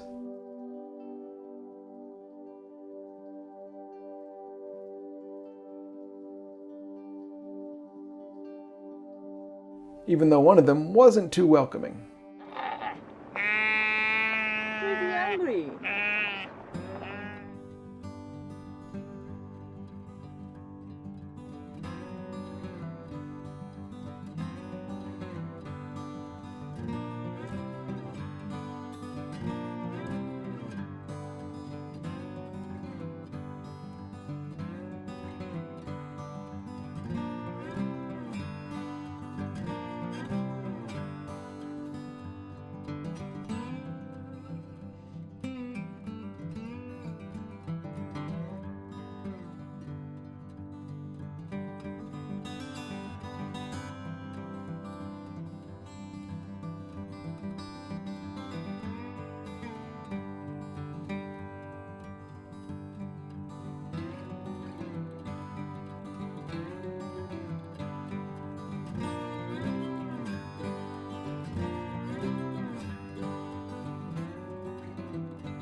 As we got closer to the community of Taos, higher mountains with snow came into view, as did, unexpectedly, this huge bridge over a giant gorge. We pulled over. It turns out that this is the Rio Grande del Norte National Monument. It became a national monument in 2013, and it turns out that national monuments aren't necessarily run by the National Park Service. This one is under the Bureau of Land Management. This bridge is 565 feet above the Rio Grande River, and it's 1,200 feet long, so when cars go by and it shakes, it can be unnerving. The views, though, rival anything we'd seen.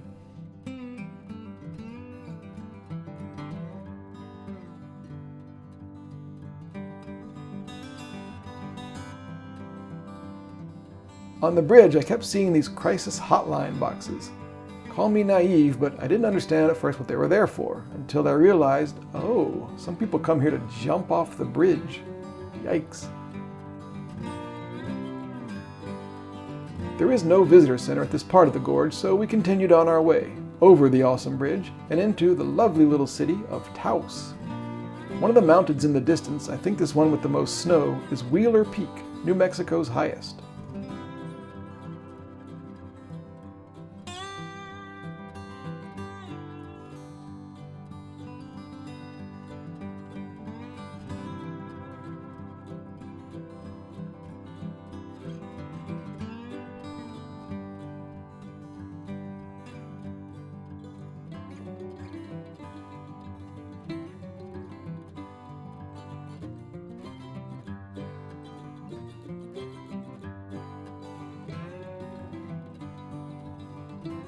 Our hotel on the edge of town was cozy enough and had some nice decorative touches appropriate for the area.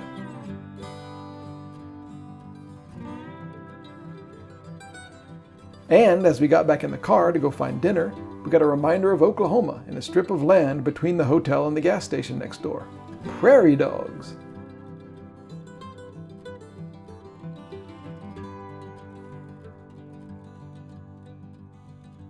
We decided on a place called 5-Star Burger because they had green chili burgers with antibiotic-free beef. At a gas station, I got a beer and, from a little girl and her mother in front of the place, a Rice Krispie treat for $1.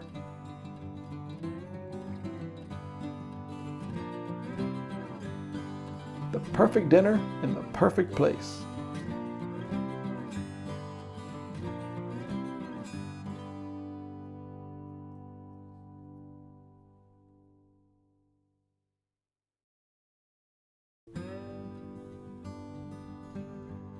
At breakfast in the hotel, we overheard a conversation between an older hippie-looking woman and a guy in a cowboy hat, who kept calling her ma'am. It seemed like they'd just met. She was recommending a book to him about the artist Francisco Goya. He got up and left, and she started bouncing a rubber ball on the ground. Then, suddenly, she turned to us and asked if we'd ever had real New York bagels, and then praised China and Japan for not using wheat in their donuts. After this eccentric but friendly meal, we checked out and drove to the Rio Grande Gorge Visitor Center, south of town.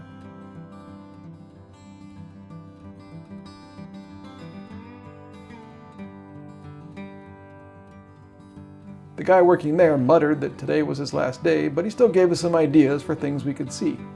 We've got a brochure which proves what I was saying yesterday about the land being divided up here. The yellow parts are the Bureau of Land Management, green the Forest Service, blue the New Mexico Department of Game and Fish, orange indigenous tribes, in this case Taos Pueblo, and the white sections are privately owned. Adding to the confusion is that part of the national monument is also the Rio Grande Wild and Scenic River, which also has a section in Texas overseen by the National Park Service. Got all that? Me neither. Anyway, there were no tokens, just this colorful pin for the Wild and Scenic River. But the big attraction is a very slow and scenic drive along the Rio Grande on teeny Highway 570. It curves along with the river, a different perspective on what we were looking down at yesterday from the big bridge.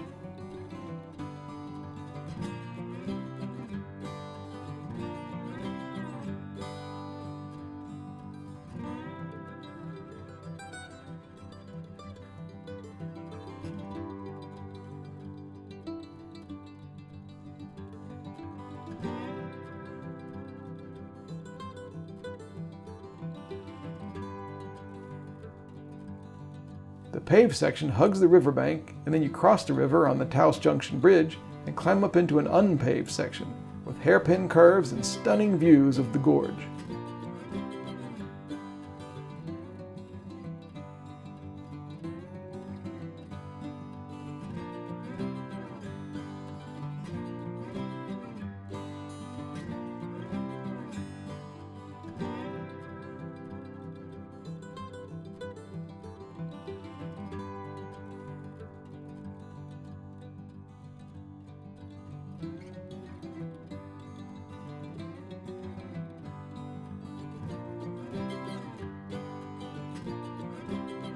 At the top, it gets paved and flat again, and we retraced part of yesterday's driving.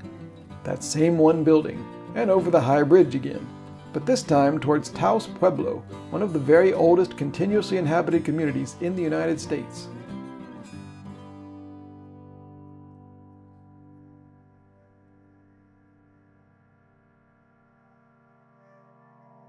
This is quite a place. It's a UNESCO World Heritage Site, and it's on the National Register of Historic Places, as well as the New Mexico State Register of Cultural Properties. It is estimated that the main central group of adobe rooms was built by the Tiwa people as early as 1000 AD, and the structures are still here. About 150 people live full-time in Taos Pueblo.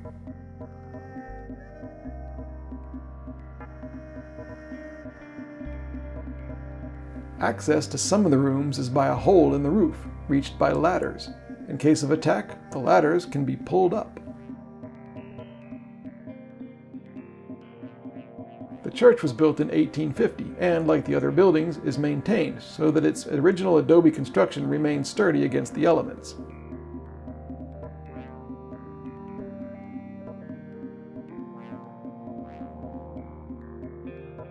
You can take tours of Taos Pueblo, and our guide led us around the village, explaining the culture and history, including how bread is baked in these ovens. The tour ended at the cemetery and the ruins of the original church, built by Spanish missionaries in 1620. That church was destroyed by the local Puebloans, but eventually Catholicism became, and is now, the main religion here.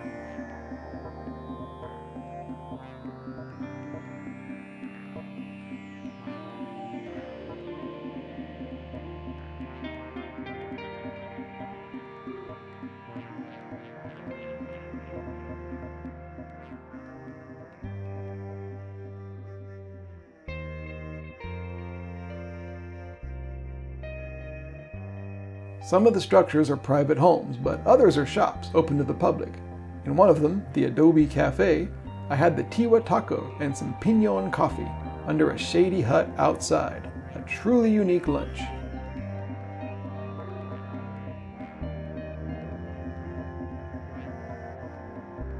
Taos Pueblo, thanks to our Tiwa hosts, was an eye-opening experience into intelligent use of land and resources, and also how teamwork and determination can lead to a society's perseverance. Our destination for the night was up in Colorado, and I'd planned a route that winds through the Sangre de Cristo Mountains and Carson National Forest. The guy in the visitor center this morning actually then recommended the same route, which surprised me because I thought I made it up.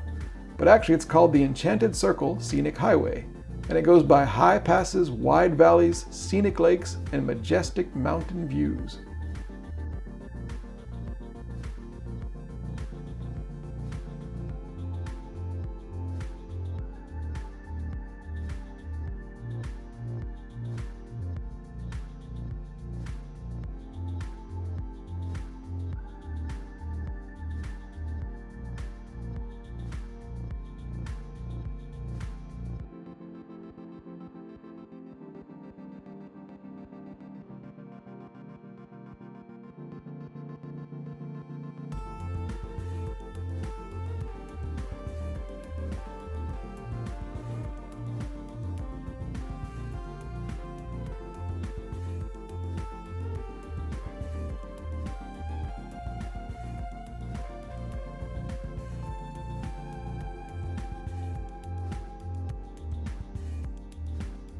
This is Bobcat Pass, the highest in New Mexico at 9,820 feet, and it takes you down into the town of Red River.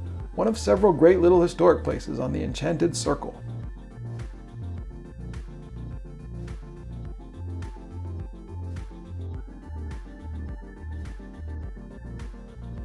And just up the road from Red River, we pulled off when we saw this, Eagle Rock Lake.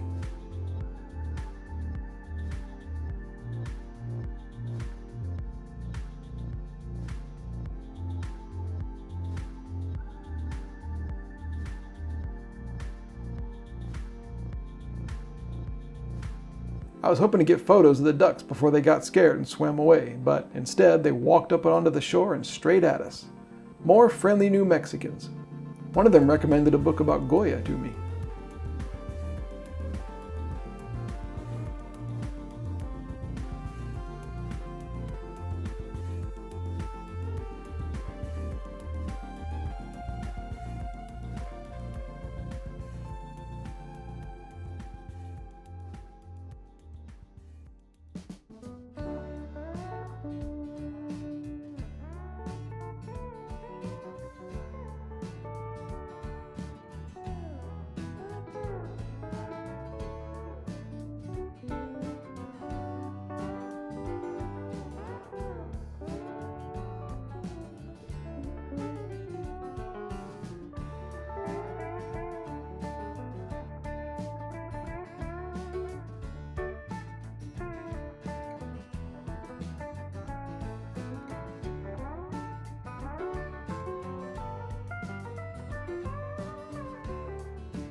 We ended up in the town of Center, Colorado, in a place called Valley Haven Lodge.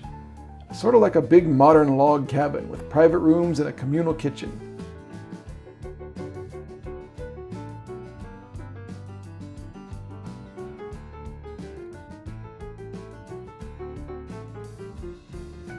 We made dinner, soup, and listened as the family checked in. The mother was explaining that her kid was sick and they'd be needing an extra bucket for their room.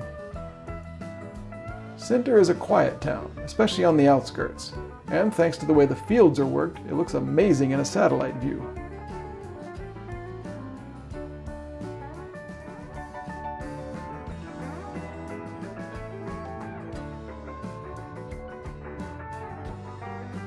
So we took the opportunity to get a good night's sleep in another new state, despite the muffled sounds of vomiting from down the hall. Life on the road is never boring.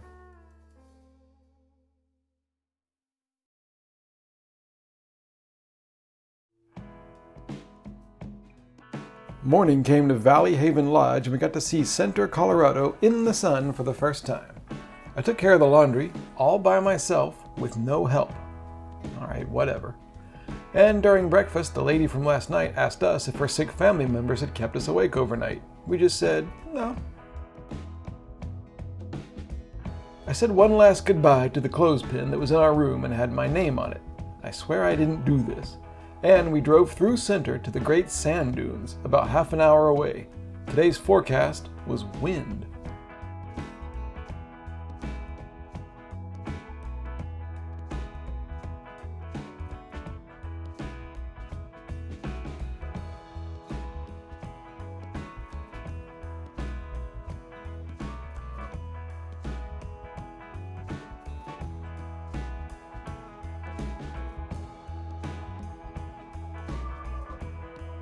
On County Lane 6, something happened that I found quite exciting. A tumbleweed rolled by in front of the car. The legends are true, they do exist. We had to pull over for the views towards the Great Sand Dunes. Colorado always offers great photo opportunities with different colors and textures all within one scene. In this case, from the snow-topped Sangre de Cristo Mountains to the soft brown dunes with cloud shadows to the yellow and green fields below. Pelted with tumbleweeds, which, by the way, grow like normal plants with roots, but then they separate and blow around in the wind to scatter their seeds, we entered Great Sand Dunes, which is a national park right next to a nature preserve. It was a national monument in 1932 and became a national park in 2004.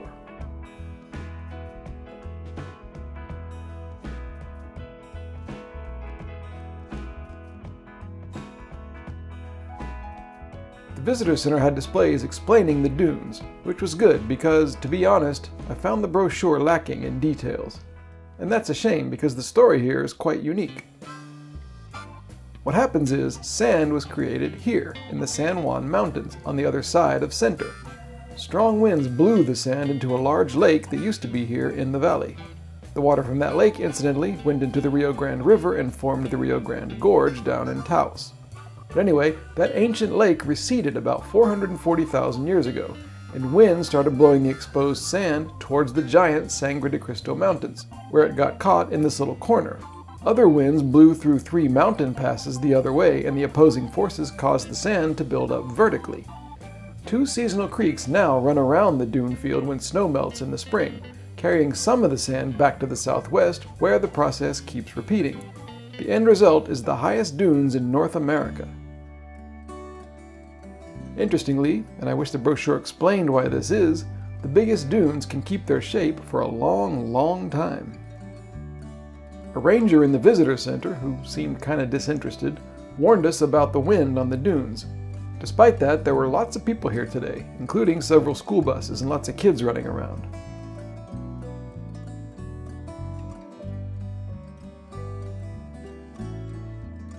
Since this was May, Medano Creek was full of ice-cold water from melted snow, and you have to walk through it to climb the dunes.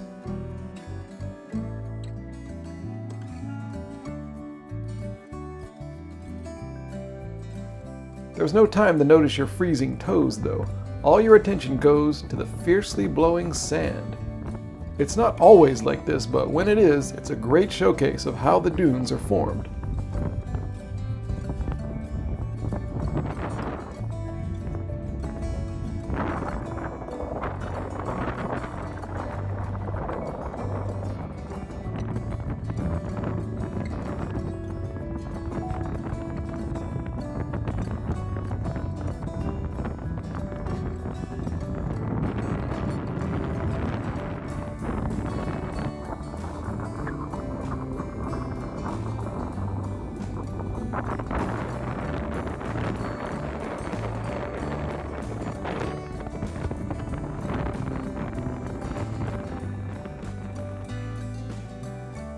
A road trip's not a road trip until you do some barefoot driving with muddy feet.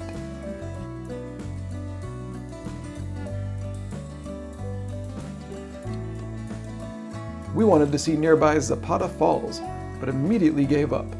The unpaved road was extremely rough, and going was slow in our little Toyota. And gas was getting low. I wasn't sure we'd make it to the falls and then back to a gas station, creeping along here at 4 miles an hour. So much for Zapata Falls.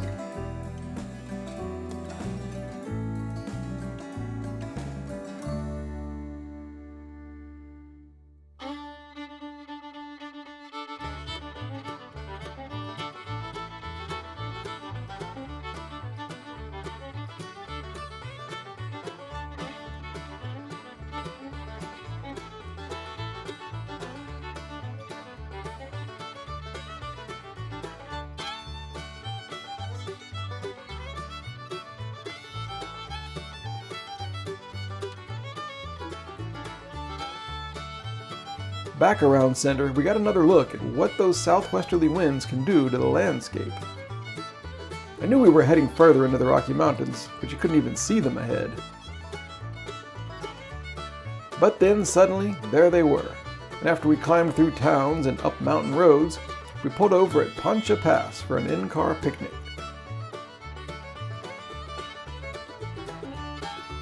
This is one of Colorado's lowest mountain passes, but I found the view thrilling.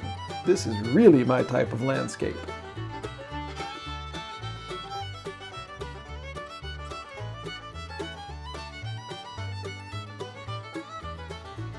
Pancha Pass is a lot of crossroads. It's the border between the Sangre de Cristo Mountains and the Sawatch Mountains, Sawatch and Chaffee counties, and the San Luis Valley behind us and the River Valley ahead. Do you remember when we crossed the Arkansas River on day 43 in Arkansas? Well, that river starts near here, and as I understand it, is pronounced Arkansas in these parts.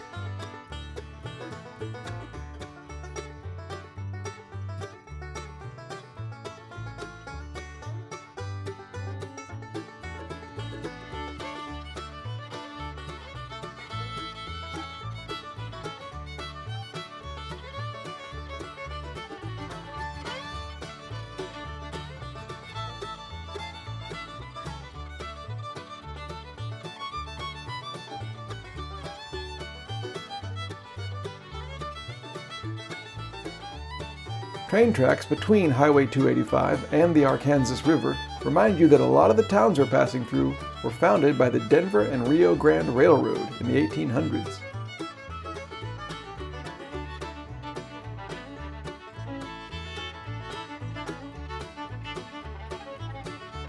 But our home for the night, Leadville, was founded not by a railroad, but thanks to gold and especially silver mining. We stayed at a simple hotel on the south side of town. The view from our room was to some 14,000-foot peaks, which I loved, but we might not have been the most gracious guests. But Leadville should be used to the rougher side of life. In the 1880s, it was infamous for being almost ungovernable. City marshals, themselves lawless, would sometimes even be killed or run out of town.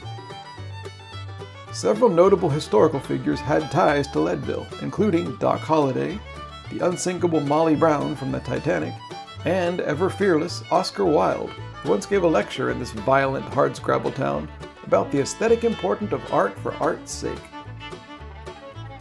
I was actually feeling a bit queasy, probably from the altitude. Leadville, as it turns out, is the highest elevation city in the entire United States. So dinner was low-key in the room, where, after some research, we realized that our next destination, Rocky Mountain National Park to the north, is still mostly closed due to snow and wouldn't be worth visiting. So we made other plans for the next few days, which are going to be a constant rush of famous parks, amazing monuments, and riveting drives. And we bundled up because the weather forecast was for temperatures right at freezing by morning. That's how it goes way up here in Silver Country.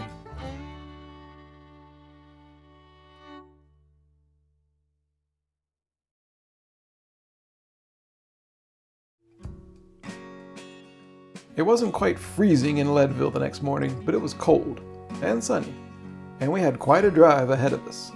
Since we decided against Rocky Mountain National Park, we headed south instead, over a snowy mountain pass towards Black Canyon of the Gunnison National Park.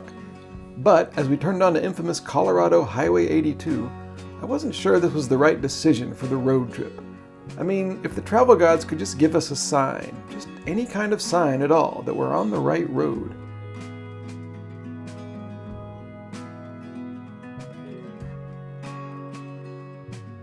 Alright, that'll do. Let's go. Highway 82 leads you to Independence Pass, Colorado's second highest paved road, if you don't count dead-end roads. It took us forever to get to the top though. The fresh air and the alpine scenery and the lively creeks were way too distracting.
Independence Pass is 12,095 feet above sea level, and it's above the tree line.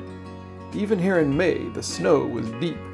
The road does close each winter, so we were lucky it was open at all. The pass is also on the Continental Divide. From here on out, the rest of the road trip will be in the true western part of the U.S. I was feeling weak from the altitude just driving through, but it's really impossible to feel bad when looking at these views.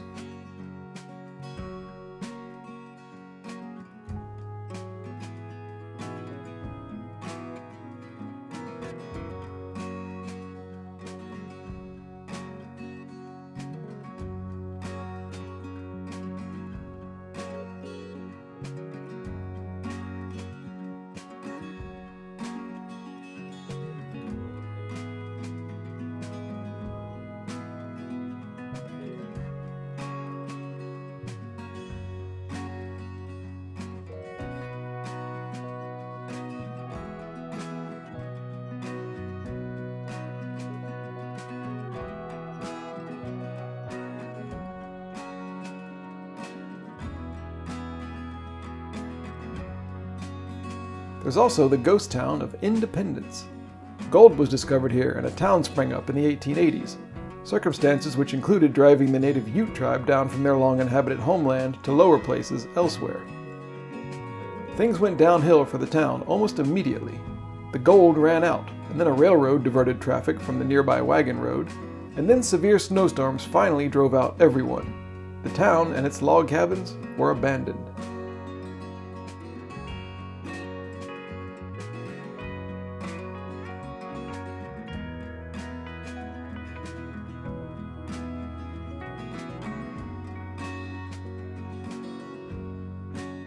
We passed the last of the snowdrifts and made it to the famously pleasant resort town of Aspen. By now, the landscape was noticeably more southwestern, with its red hills and scrub brush, although there were still some elements of the high mountain areas. If only there were some kind of sign that we were still going in the right direction.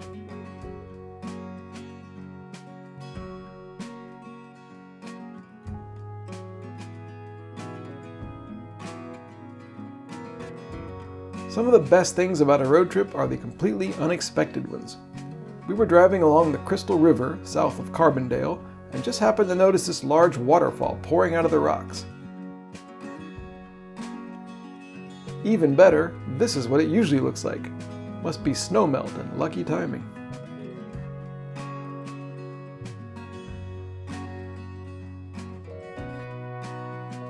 And here's another. This row of structures called the Redstone Coke Ovens. These restored containers were originally from the 1890s. Coal was heated inside them to coke it, which is to turn it into carbon. That was then loaded onto trains and hauled away, which, as we'll soon see, still happens.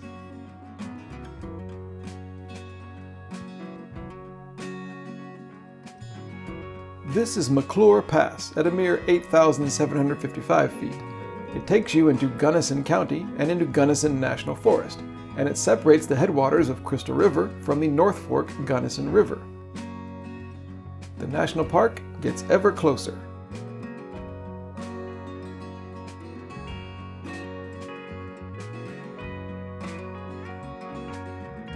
But first, Highway 133 continued the story of Colorado's coal mining country. Keep an eye on that train, it'll show up again later.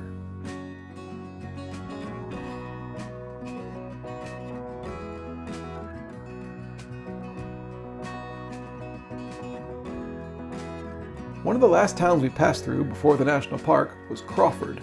It has only about 400 people, but among them used to be singer Joe Cocker, who lived for many years on a ranch down this road.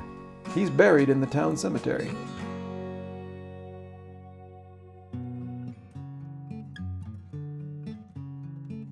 Black Canyon of the Gunnison National Park can be visited by either the South Rim or the North Rim.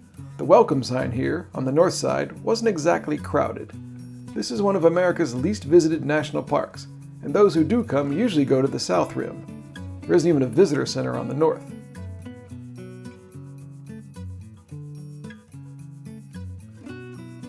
At first, you don't really see anything. What canyon? But then you go around a curve and there it is, deep and steep. The Gunnison River drops quickly in elevation here, and the force erodes the rock downwards faster than other forces erode it outward. The result is the deep and awesome Black Canyon, with its sheer walls, dark shadows, and captivating rock formations.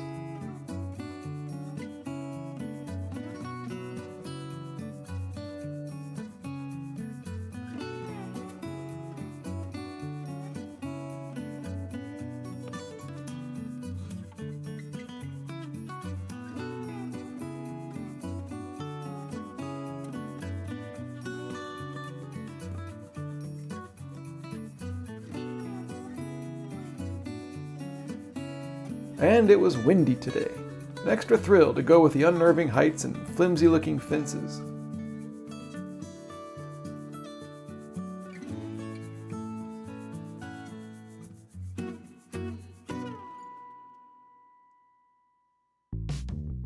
We left the North Rim and drove to the city of Montrose on the south side. It's a long loop around, and somehow Colorado wasn't finished with its weird landscapes just yet.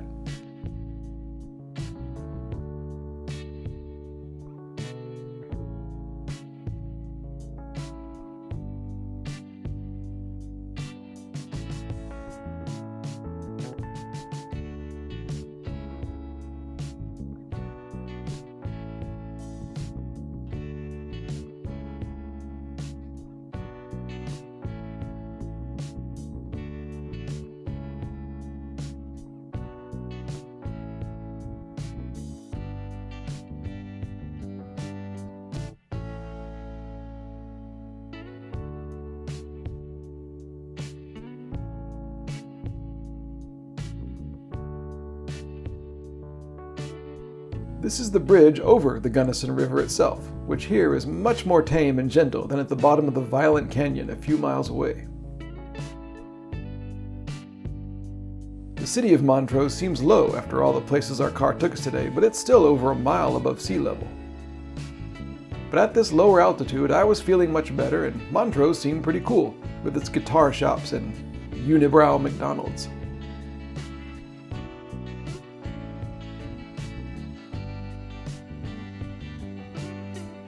Fast food fish was dinner again. My blood sugar had been high since last night, and I went online to verify exactly how many carbs are in this stuff and how much insulin should I take. Turns out, a lot. Even these little ketchup packs have a bunch of sugar added. But it worked. I took a big shot, and before bed was a near perfect 139. Up high and back down, just like the drive itself today.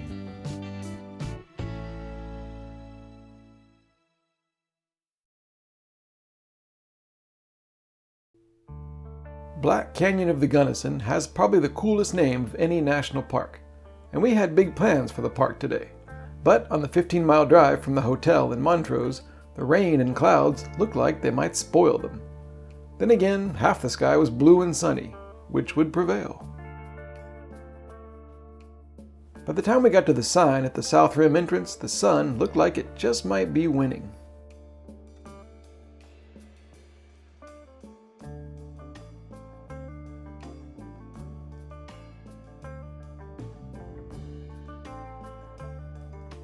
The South Rim Visitor Center finally explained what exactly we saw yesterday on the far-flung North Rim.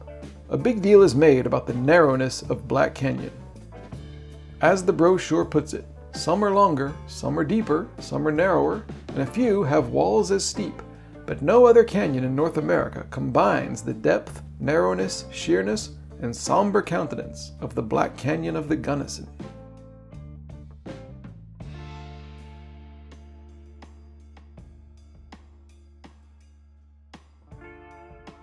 On the 3D model, the blue dots are spots we saw on the North Rim yesterday. Today we're checking out the red dots on the south side. But first we drove down the legendary East Portal Road. With slopes as steep as 16%, it's a test for cars chugging down in their lower gears. It's a test for drivers as well. You have to pay attention to the tight curves, but the views are criminally distracting.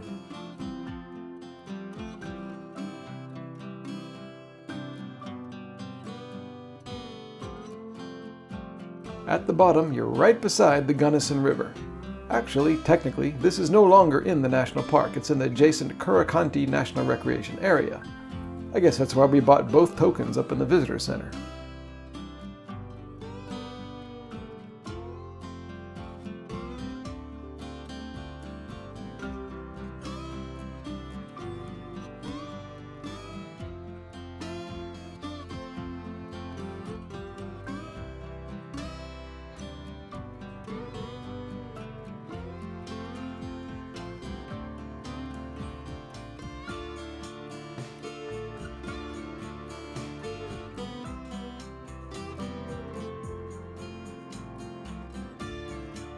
You can't actually go very far along the river here, so we turned around and pulled over here for more photos.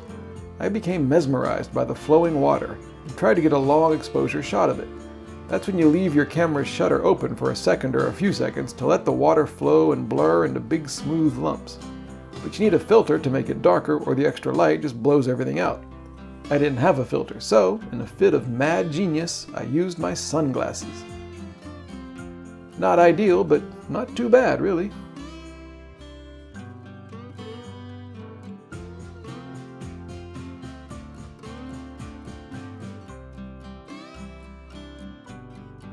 We started back up East Portal Road to the rim, but I pulled over and took a picture of the road angle, using the level meter in my camera to make sure it was perfectly horizontal. So, with the road surface as the hypotenuse, this right triangle is 405 pixels tall and 3,347 pixels wide, making it an angle of about 12.1%. That's very steep, but I'll have to take their word for it that some part of this road is 16%.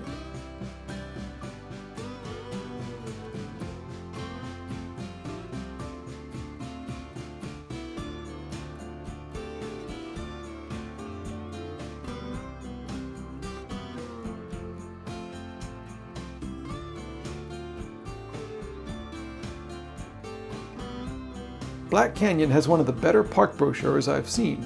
It's very informative with careful but easy to understand comparisons of this canyon with one in Yosemite and the Grand Canyon. Plus, the writing is dynamic and concise.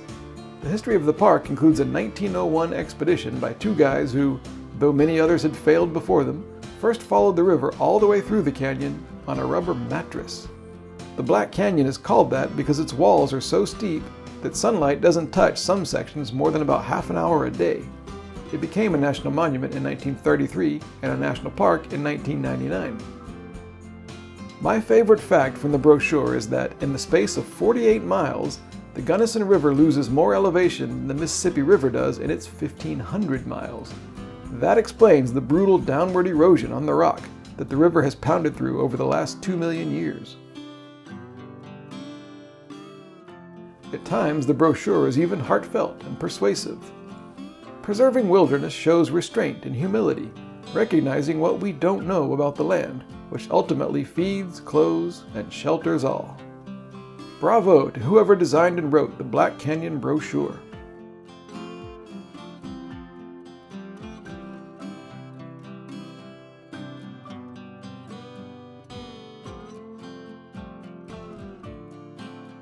The rest of the afternoon was a series of stops at viewpoints for photos and to learn more. Try to imagine this land when it was flat, when this extremely hard rock was still hidden below the rolling meadows, before the river began its work.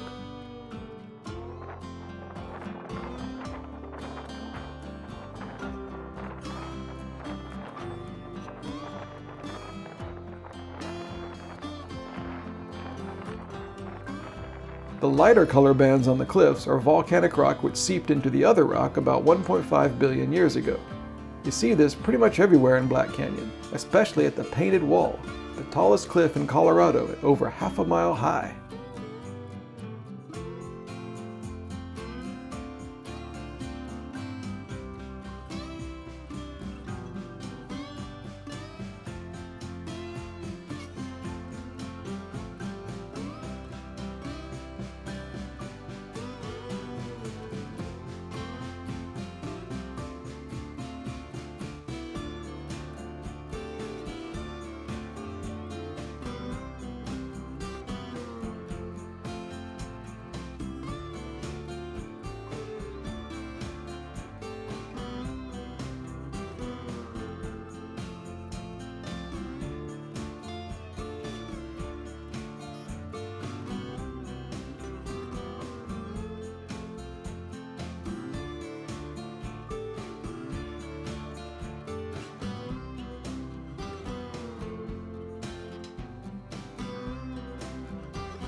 It looked like the weather was going to hold, so we went back to Montrose to take a break in the hotel room and later pick up some food for a sunset picnic.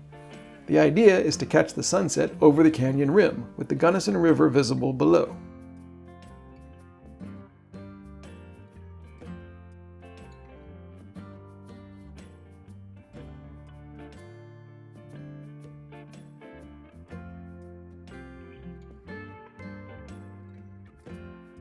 We drove around looking for just the right sunset spot, ending up, not surprisingly, at a place called Sunset View.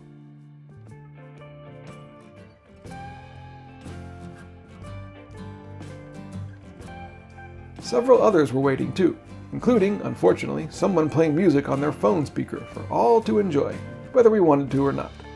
I set up my tripod, tried to frame the sun and the river together somehow, and on the orange hillside, we all watched the magic slowly happen.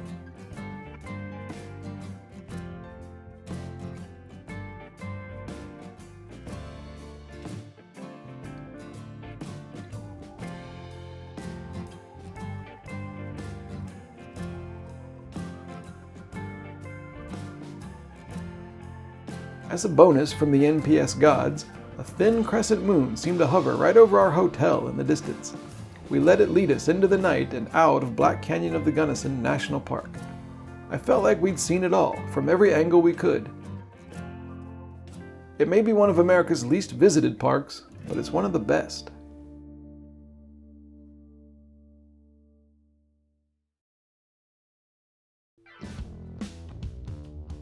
On day 53, our time in the quirky town of Montrose was finished.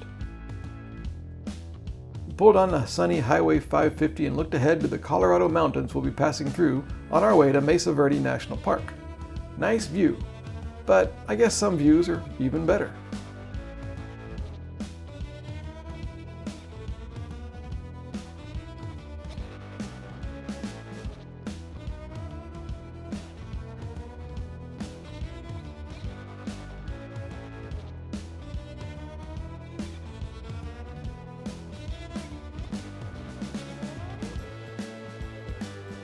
This is the intersection of Highway 550 and Highway 62 in Ridgway.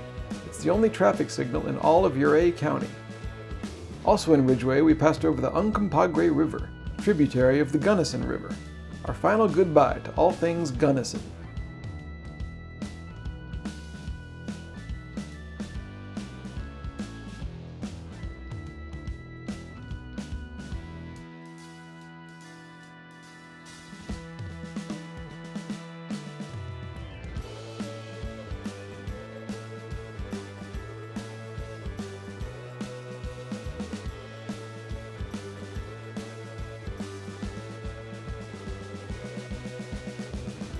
In Placerville, we stopped at an awesome little post office to send the Black Canyon postcard to ourselves.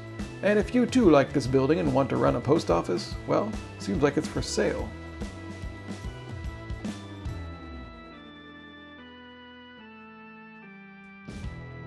Rivers tell the story of today's drive. For a while, we followed the lovely little San Miguel River in Uncompahgre National Forest. This is a paradise, tucked away where nobody knows about it.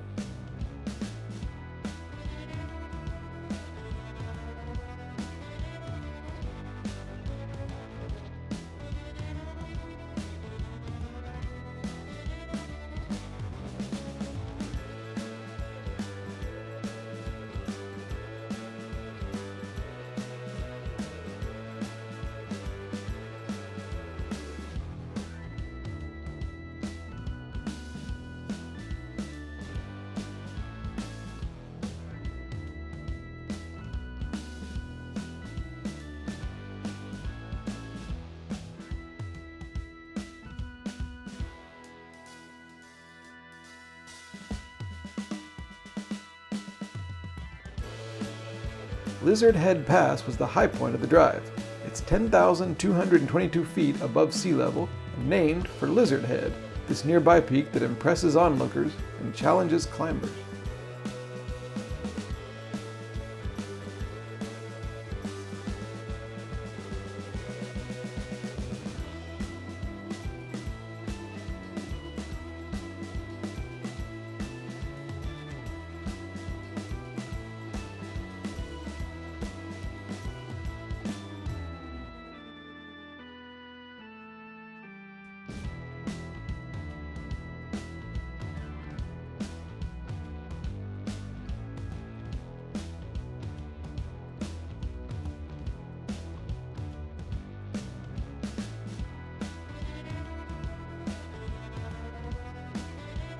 The San Miguel River empties into the Dolores River, which, like the Gunnison, is a tributary of the mighty Colorado River.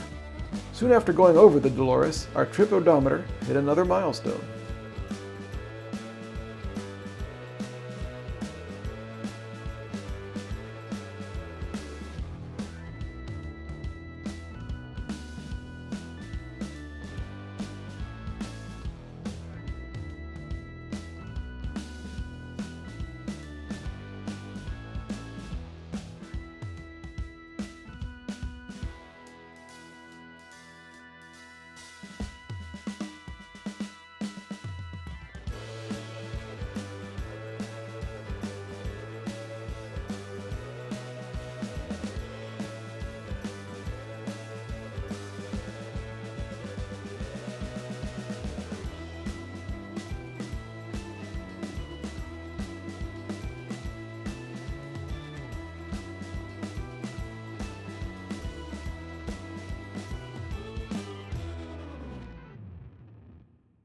Mesa Verde National Park is unusual.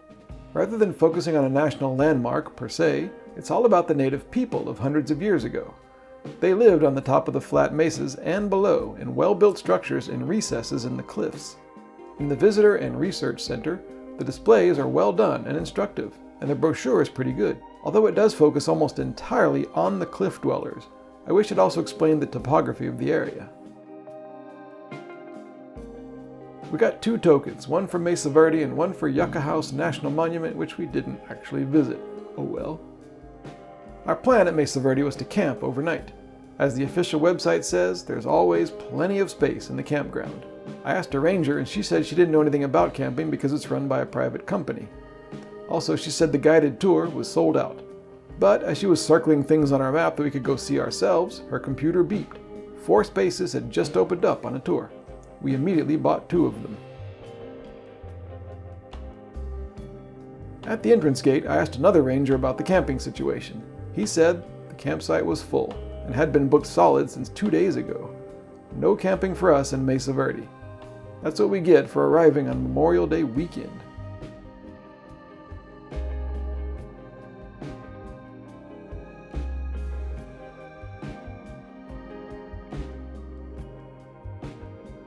The views driving into the park were glorious, which made the lack of attention to the terrain in the brochure more perplexing.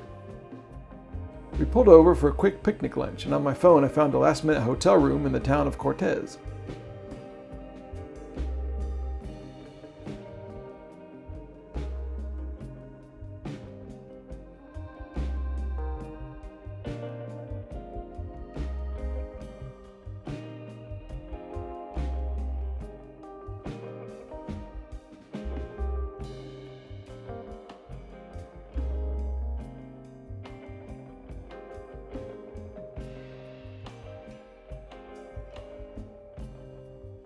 Mesa Verde was indeed busy on this warm Sunday afternoon in May. We were on the Cliff Palace tour. The ranger led us down steep, narrow steps and, after a small trek through the trees along the tan cliff walls, a sprawling complex of cliffside structures opened up before us. At their zenith about 800 years ago, thousands of ancestral Pueblo people lived in these brick structures. The location offered protection from elements and from invaders, and life was busy here. Most time was spent gathering food. Crops like corn, beans, and squash were grown on the mesa top. People got up and down using handholds and toeholds in the cliff faces. On the tour, the ranger would occasionally explain something, but the rest of the time you can just explore and peek through the windows and get an idea of how the people lived.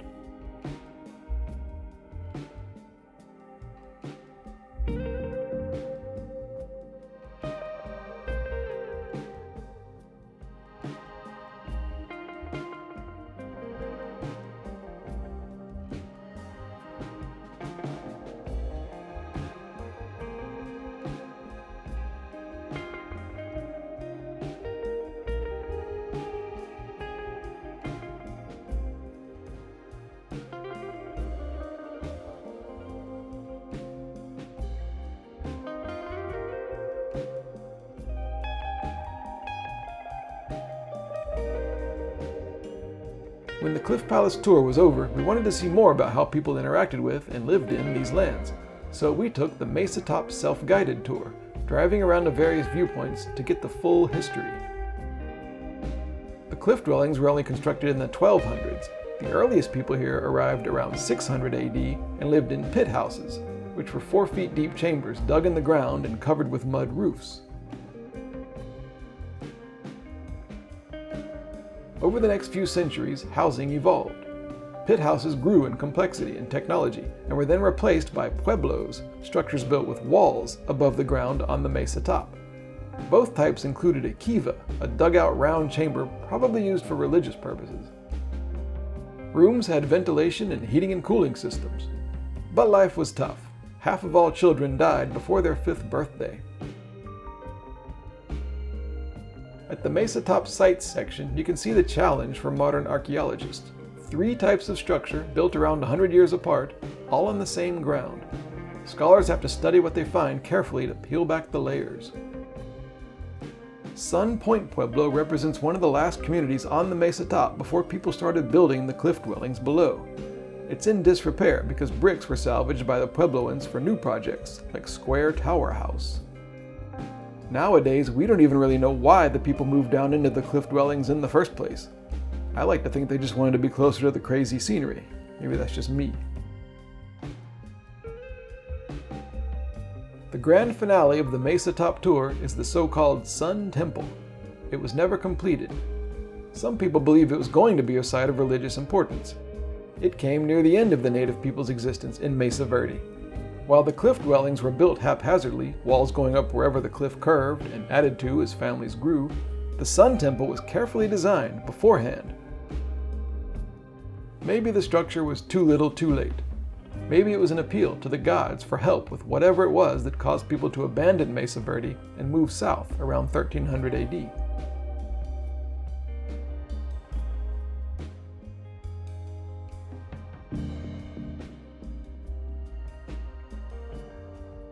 Before leaving the park, we went down one more side road, through the stark remnants of wildfires, to Cedar Tree Tower, on the distant edge of a mesa.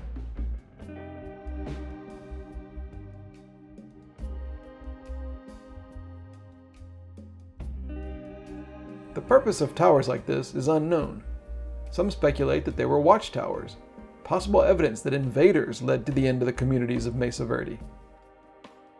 Whatever the reason, the people left only mysterious ruins, impressive artifacts, and puzzling questions behind.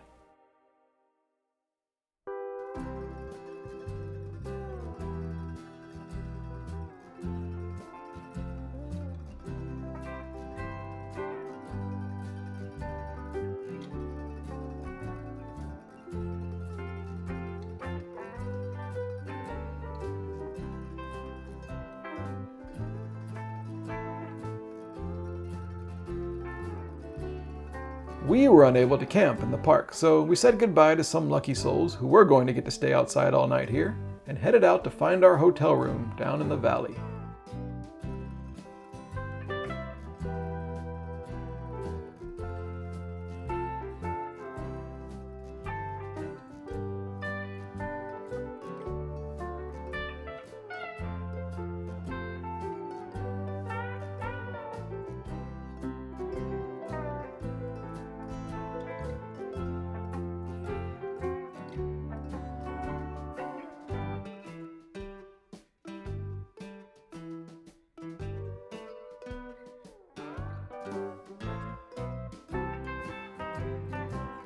Our room was in the back of the hotel, with our window at parking lot height. A modern-day version of a cliff dwelling, really. Dinner was the food we were going to eat in the campsite.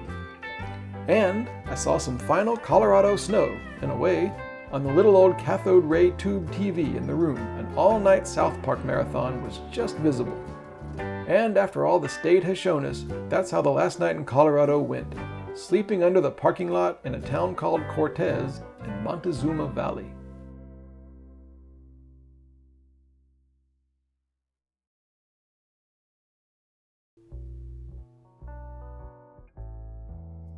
Time to say goodbye to the great state of Colorado. That's the bad news. The good news is that the long highways towards Four Corners are stupendous.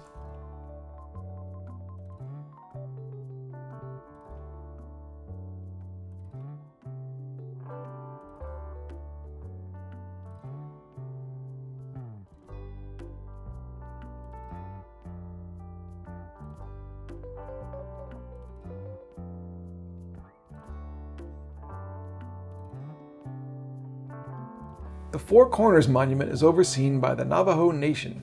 Other tribes are in the area as well, including the Hopi and the Ute.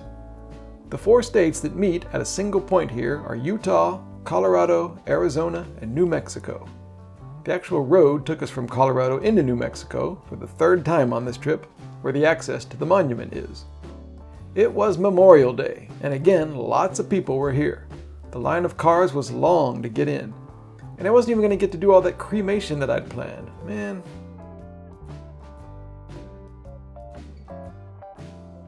The experience of visiting Four Corners is a bit crass. I wouldn't have missed it, but all you do is stand in a long line, plan your maximum of 3 photos, and then get stage fright and kind of stick your arms out for the camera, and that's it. I wanted to do something for T1D Wanderer, so at the last minute I whipped out my blood sugar meter and took a photo of it in 4 states at once. I wish I'd had time to actually do a check, but the crowds were getting restless.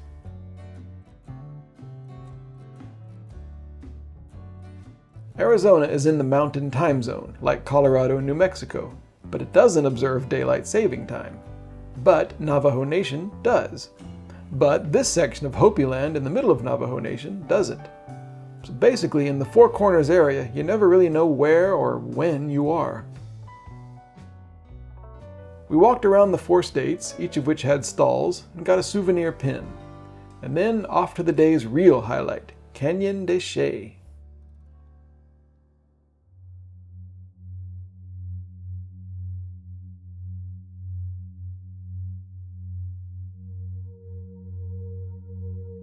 In Arizona, the landscape gets really jaw-dropping.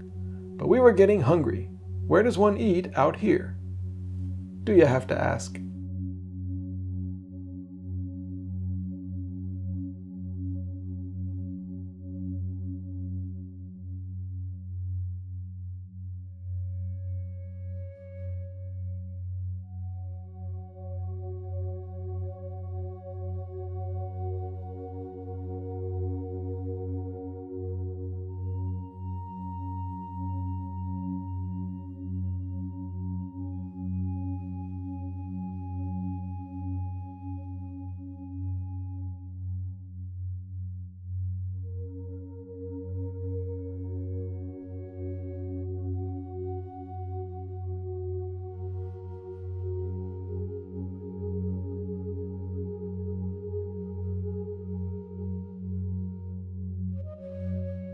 We've had good luck with national monuments on this trip. I hoped Canyon de Chelly would be awesome. It was.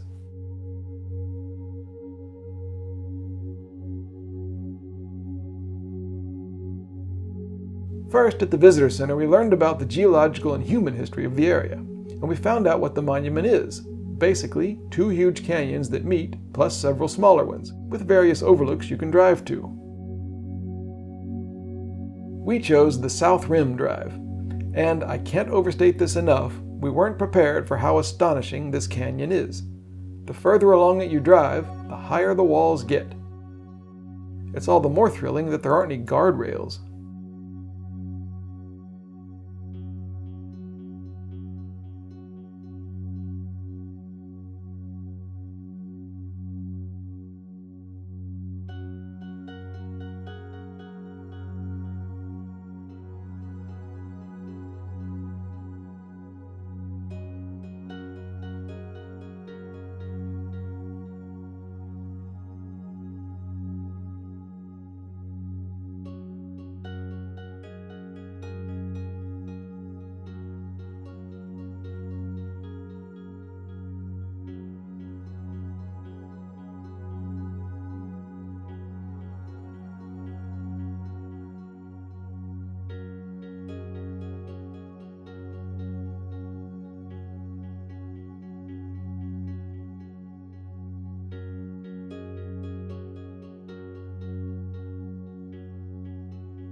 The cliffside ruins visible from the rim were built by ancestral Puebloans after they left Mesa Verde, so yesterday's story continues here.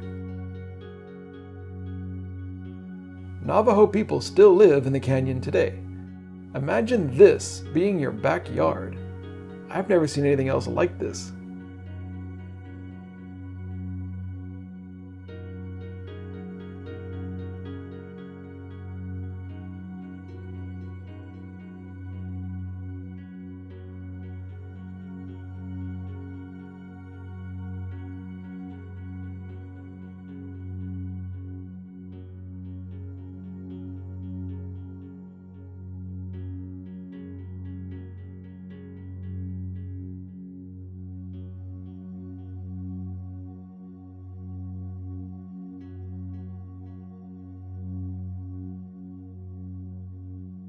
The culmination of Canyon de Che's otherworldly landscapes is this, Spider Rock.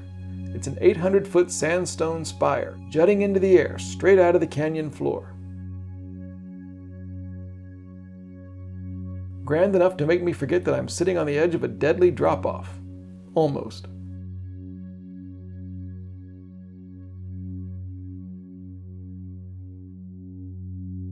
Like organ pipe cactus, I don't understand why this national monument isn't a full-fledged national park. Its scale and grandeur and uniqueness rival anything else we've seen on this trip. Maybe the Navajo don't want that. Or maybe nobody cares but me. I don't know.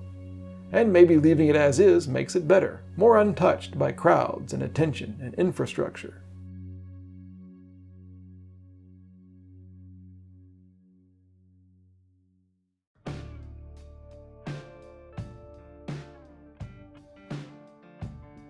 Back on Earth, we drove through some sunny grassland to our stop for the night, a town called Chambers.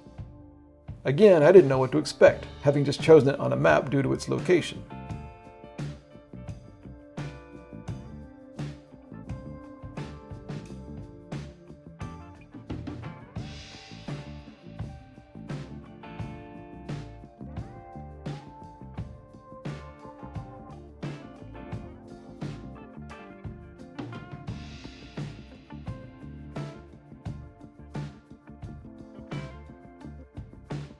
It turns out that, as far as I could tell, Chambers, Arizona consists of an exit on I-40 with a Days Inn, a restaurant, and a gas station.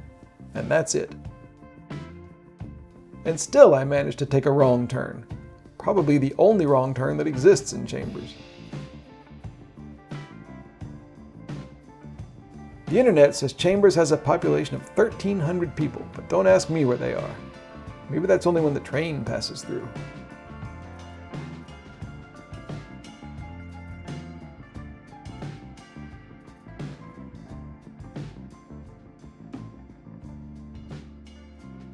I'm not complaining though. Chambers gave us a place to rest and some great food, and a quiet, friendly place to plan the next highlight of the trip, the Painted Desert.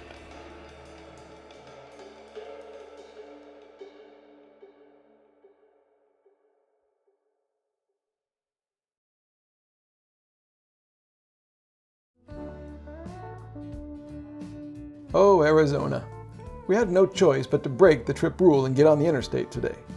There's no other way to get from Chambers to Petrified Forest National Park. Not only that, but the interstate actually passes through the park. When you take the exit, you're in the park boundaries. But are you prepared for the visions to come?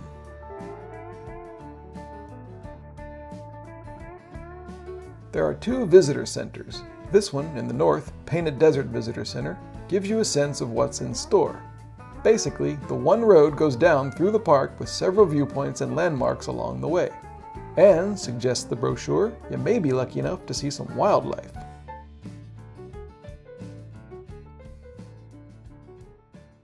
Sounded fun, so we jump back in the car to get our first look at the unreal world of the Painted Desert. Painted Desert is actually a larger swath of Arizona, and this part of it lies within Petrified Forest National Park. The colors in this part, mostly crimson with white, pink, and grayish-purple highlights, look impossible. For Earth, anyway. This is straight out of science fiction.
The national park doesn't gloss over its human history. Half the front page of the brochure is about the ancient first humans in this area, about 13,000 years ago, and the mysterious petroglyphs and arrowheads and ceramics that have been discovered.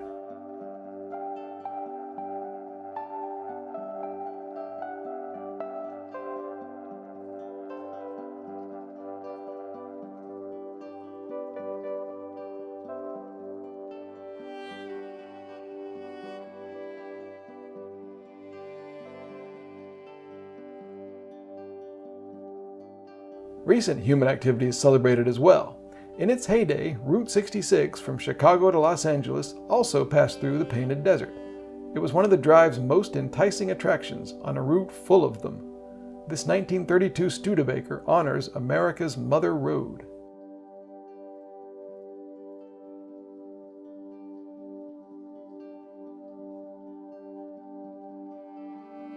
Also unusually, trains still pass right through the park. This is a freight train, but Amtrak's Southwest Chief passenger service also uses these tracks.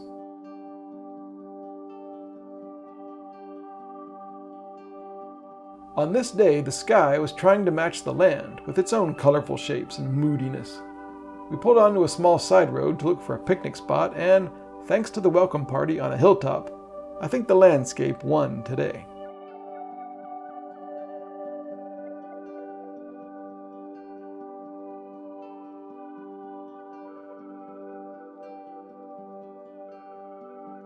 The scenery for today's picnic was even better than yesterday's, and my blood sugar was a perfect 106.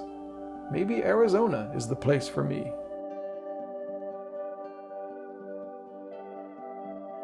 As you drive through the park, the colors and shapes of the terrain change.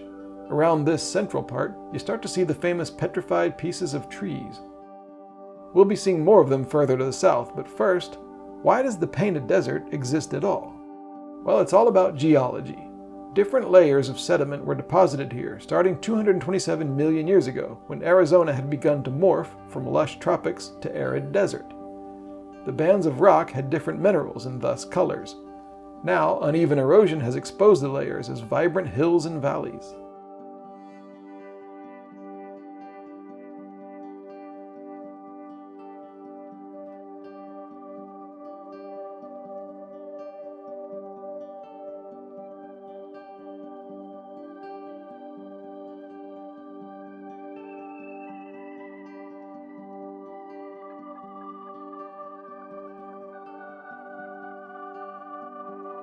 The Blue Mesa area has a 1-mile trail you can walk with slopes up to 35%. Kind of puts that 16% a couple days ago in perspective, doesn't it? We did the walk, and on a day of highlights, it was probably the best. You walk through a spooky, dreamlike world of badlands, which are rough, heavily eroded rock surfaces without plants. And in these badlands, you really get a close-up view of the colored rock layers.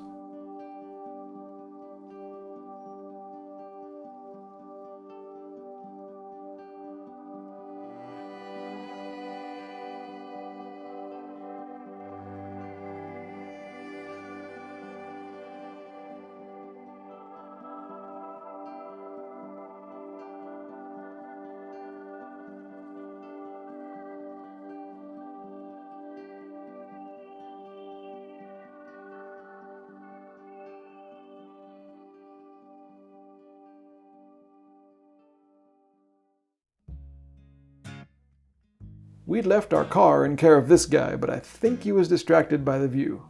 Can't say I'll blame him. And we ran into our other new friends again on the way from Blue Mesa back to the main road, and we headed to Rainbow Forest Visitor Center near the park's south entrance.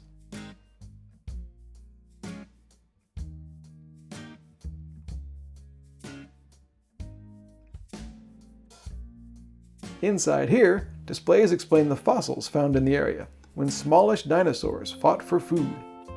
A prelude to the greatest fossils of them all, right outside the building, the petrified forest. Thousands of these ancient tree stumps are scattered across the desert here. They still look exactly like trees, but are now made of colorful rock. And unlike a lot of national park features, these you can go right up to and even sit on. I think I'm allowed to do this.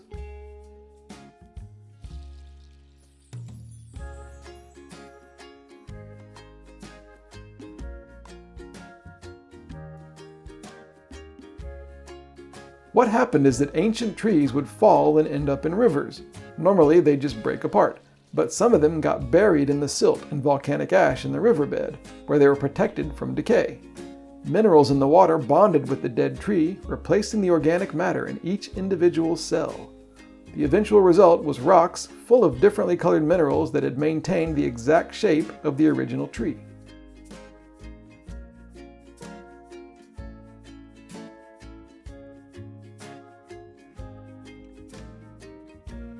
The biggest petrified tree here is the 44-ton Old Faithful. Hey, it was good enough for Albert Einstein.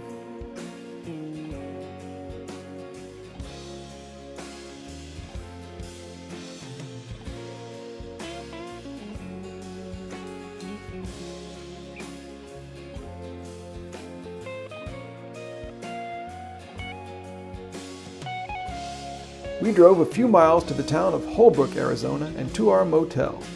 We did some quick laundry, got some road trip pizza, which gave me a high blood sugar, and readjusted to life back on our home planet after the history lessons from the day's uncanny and supernatural vistas.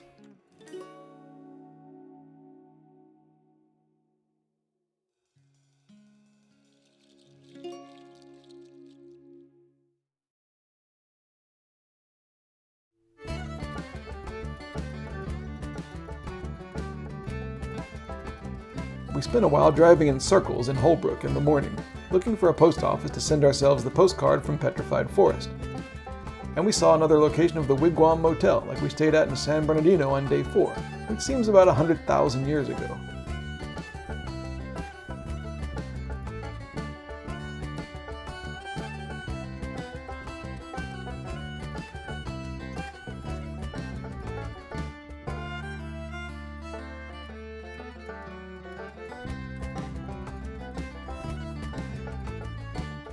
Again, we had to use the interstate today, but only for about 5 minutes. The rest was on small Arizona roads. The scenery, which has stunned us so much over the last few days, by now seemed almost normal. On any road trip across the surface of Venus, you eventually get used to it. Arizona spoils you.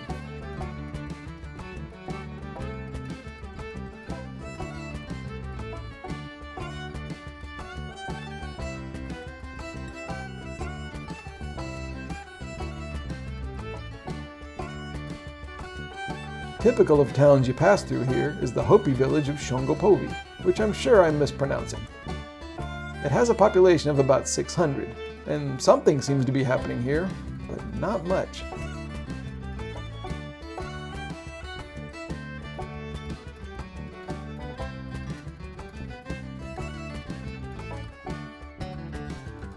Right outside of town, we stopped by a dry wash to use a picnic table. I thought some police officers were having a picnic too, but then realized they were chatting with someone there. A friendly cop came up to us and told us to wait in the car. Then an ambulance arrived, with lights on but no siren, and then more cops, and then another civilian guy. Everyone talked. Finally, the sitting guy was led to a police car. An officer adjusted a brick on the grill where the guy had been sitting, and then came over and thanked us and said we could use the area now. And everyone left. Very weird.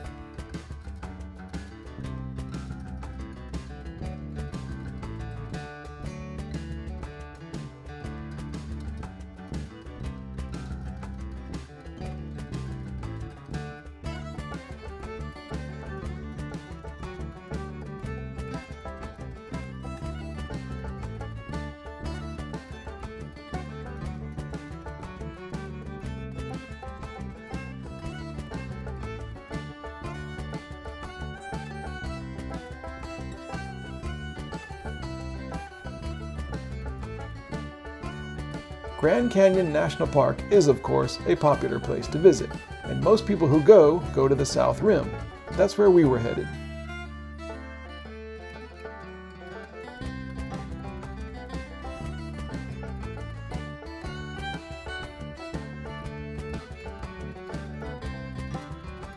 As we entered the park, which is also a UNESCO World Heritage Site, of course, we started to get a sense of the huge numbers of people here. I can't remember any other park where we had to remember which section of the parking lot we were in. After the relative quiet of the Petrified Forest and even Mesa Verde, this massive wall of activity at a national park was hard to get used to. It was great though. Of course people are going to want to come see these wonderful layers of rock with the powerful Colorado River at the bottom.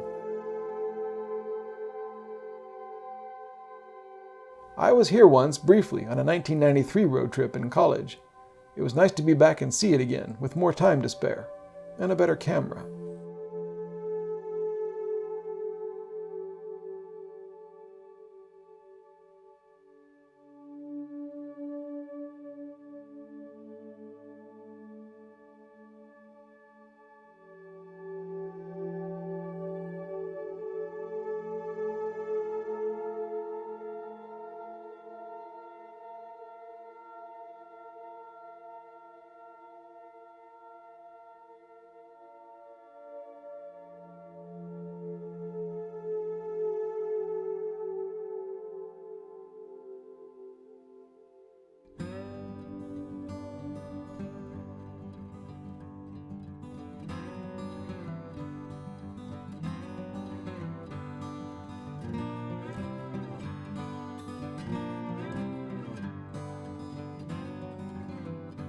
We decided to go to the visitor center and learn something. We got each of the 4 tokens and picked up the brochure, which explains the Grand Canyon. Almost 2 billion years ago, 2 tectonic plates hit each other here, generating massive heat, which cooled into granite. Over the next 1.5 billion years, different layers were deposited made up of dead marine animals and sediments from rivers, and these layers became multicolored sandstone. Later, around 70 million years ago, the Rocky Mountains were pushed up, which as a side effect raised this area into a plateau. That set the stage for the Colorado River, which started flowing over the high plateau 5 or 6 million years ago. Full of sediments, it began grinding back down through the layers of rock, exposing the colorful bands as it went. And it's still happening. Sometimes softer rock underneath gets worn away and unstable layers on top crumble down, leaving tall cliffs and pinnacles. It's an extraordinary phenomenon, leading to this unimaginable 277-mile-long, 18-mile-wide, 1-mile-high landmark today.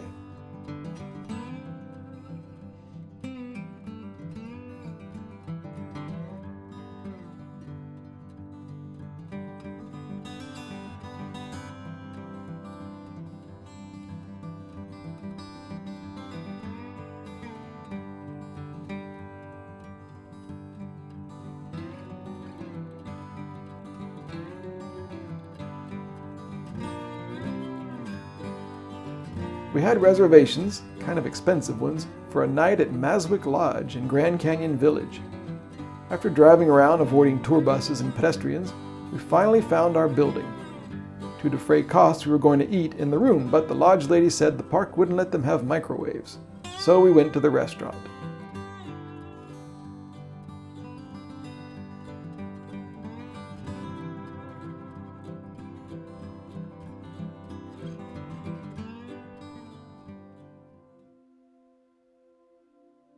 The final Grand Canyon experience of the day was both transformative and calamitous. We went to Yavapai Point to see the sunset over the canyon.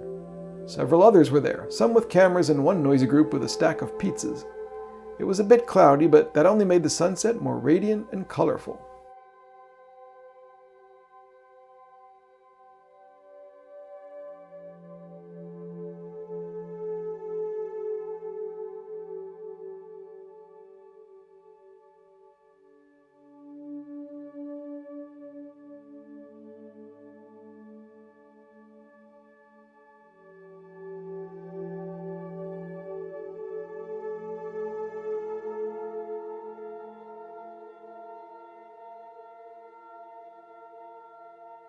Maseo took this photo with her new iPhone, the one she bought 17 days ago when her old one got drenched in water. Right after this, the phone dropped onto a rock and was smashed. It too stopped working. We found Wi-Fi later and with my phone looked for Apple stores. Phoenix, Las Vegas, Salt Lake City, nowhere we were planning on being. Grand Canyon's South Rim was captivating. But to be honest, my blood sugar had been high all day. I wasn't sure why, but it made me grouchy. Maseo's phone was out of commission again, and we were both tired from the pace of travel and the high elevations. We needed a break, but we've got too much planned for the next few days to take one. I guess you can overdo a road trip sometimes.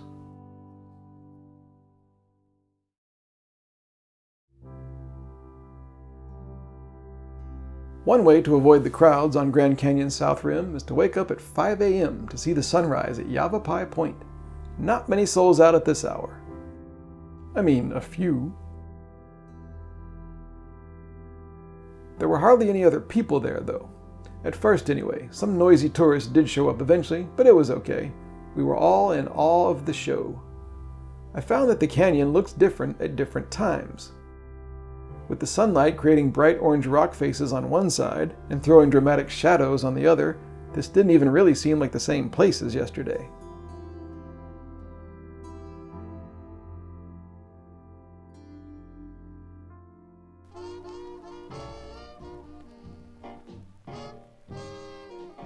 Later, after breakfast, Masio and I drove around to several points along the South Rim. You can go into different buildings and see displays about the recent human history of the Grand Canyon, including early explorations of the canyon and the Colorado River. And then there was the Grand Canyon Railway, a famous tourist service that still runs today.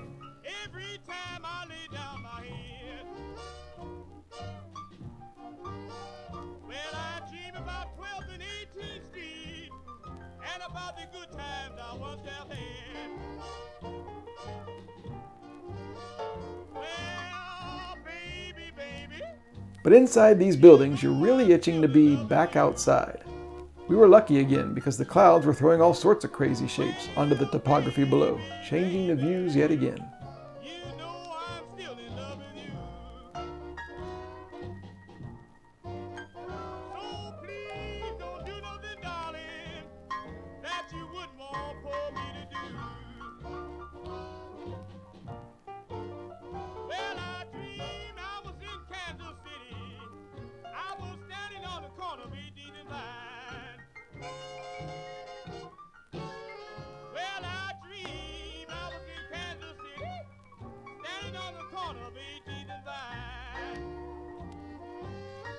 The occasional wildlife was fun too, but the best part was when we spotted some California condors on ledges just below the rim.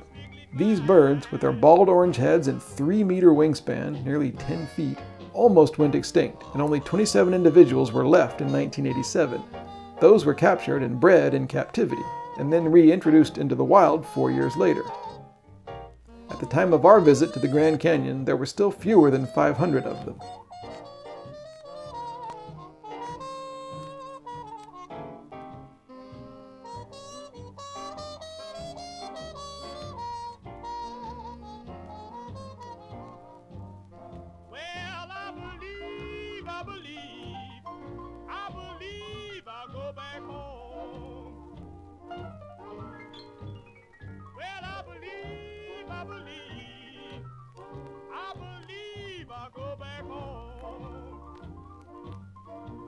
As we continued hitting the scenic spots along the South Rim, storms moved in, and once again, the scenery shifted.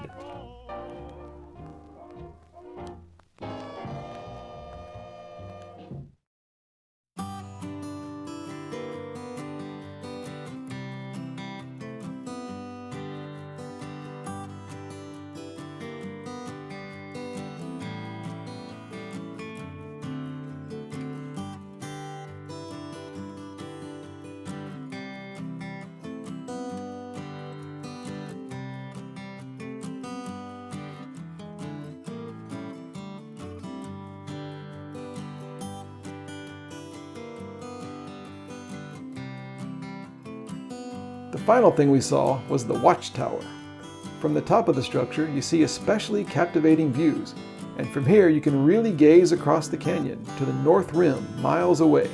Our home for tonight, a 6-hour drive away.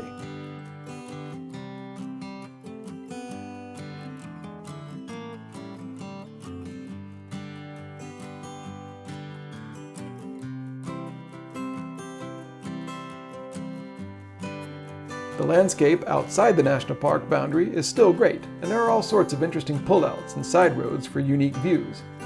This is actually a canyon being cut by the Little Colorado River. I couldn't find its name. I'll call it Jeremy Canyon.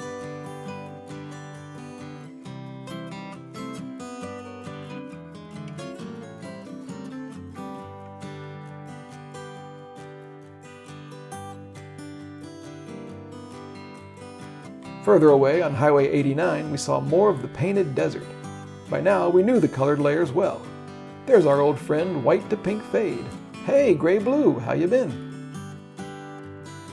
Things got more special when we turned onto a smaller road called Highway 89 Alternate.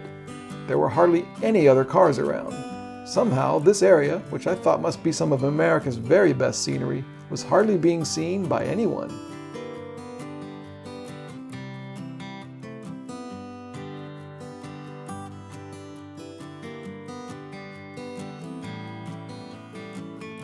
I had been so focused on the Grand Canyon that I hadn't really investigated much about the surrounding area. So it was a surprise when we came around a corner through the rocks and suddenly, civilization.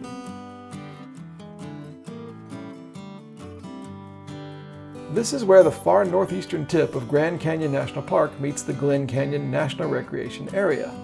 The Navajo Bridge grips the side of the canyon over the Colorado River.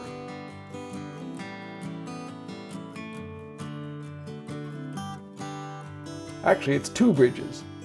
The new one built in 1995 that we drove over, and the old one from 1929 next to it, still open for people to walk on, 470 feet above the river.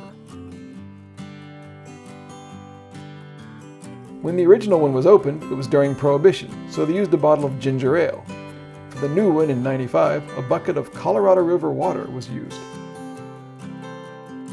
And we happened to be there on a very special day. A baby California condor had just been born 2 days earlier.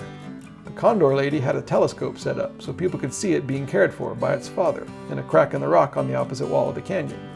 Congratulations! Time to break out a new number plate. Glen Canyon was a great bonus, but we had to move on, through the red rocks and other colors of this weird corner of Arizona.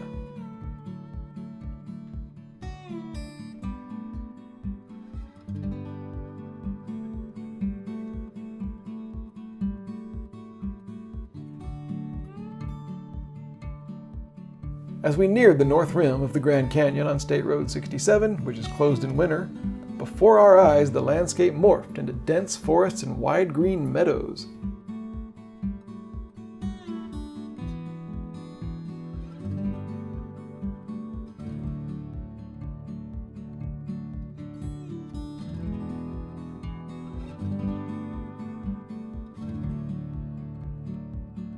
Signs promised even greater animal wonders.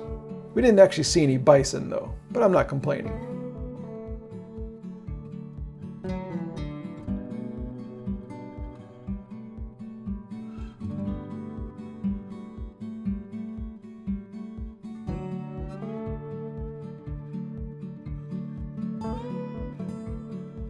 At the North Rim, there's a special feeling of exclusivity.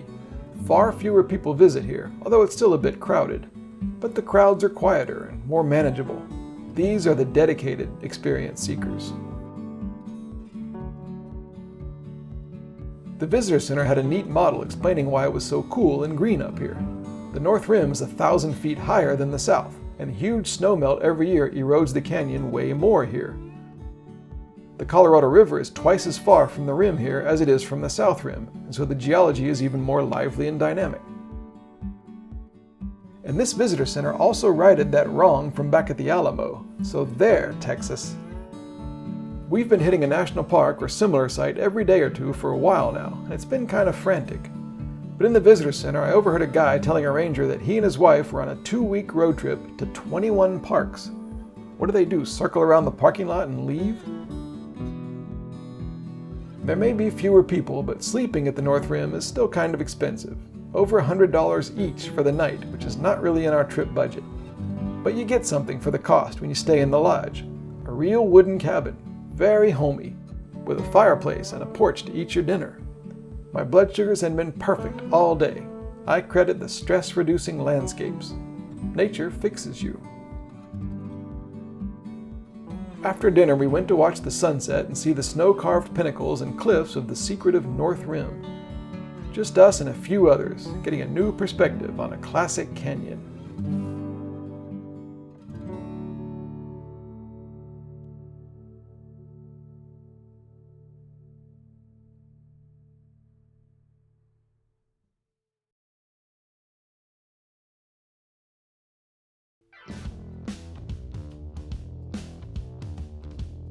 Breakfast on the North Rim on our porch was great.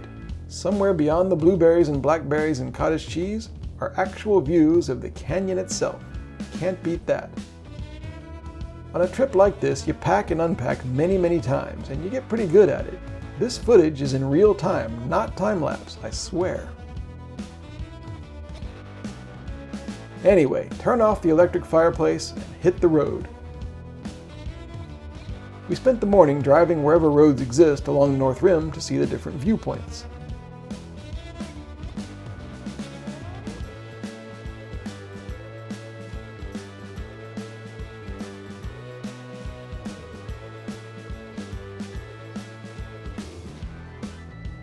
Our first stop was a place called Cape Royal, actually at the very end of the road. The cliffs and the spires in the valleys here are kind of more jumbled and crazy. They make all these patterns around the concentric cliffs.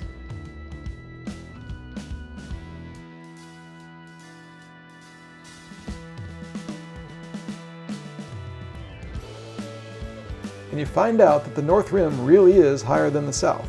Depending on where you are, you can sometimes see down onto the South Rim. And the watchtower that we climbed up yesterday on the South Rim, I think this is it, right here in the center. The highlight of Cape Royal is down a short path. It's called Angel's Window, this natural hole in the rock.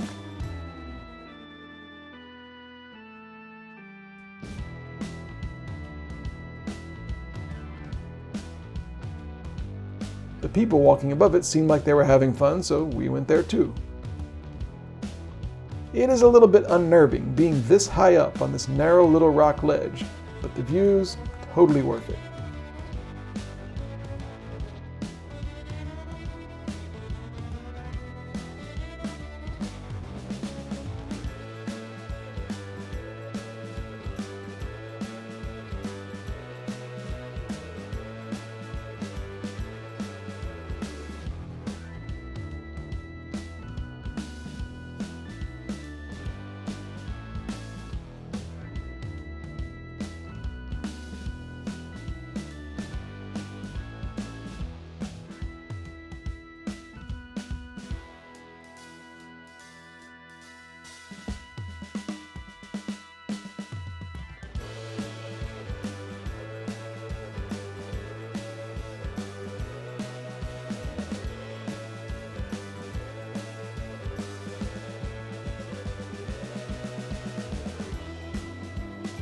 Our final experience looking into the canyon was at a place called Point Imperial, and that's a great name because the views here were especially dramatic.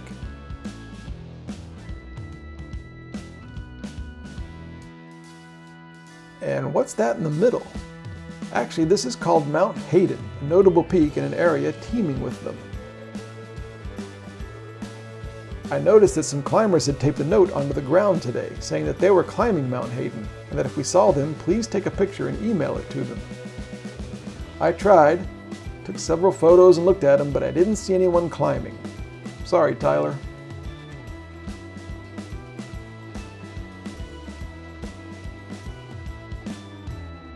The last thing we did on the North Rim was stop at Greenland Lake. There's a short trail into the woods that leads to it. Not sure if it's a lake exactly, more like a pond, but certainly bucolic.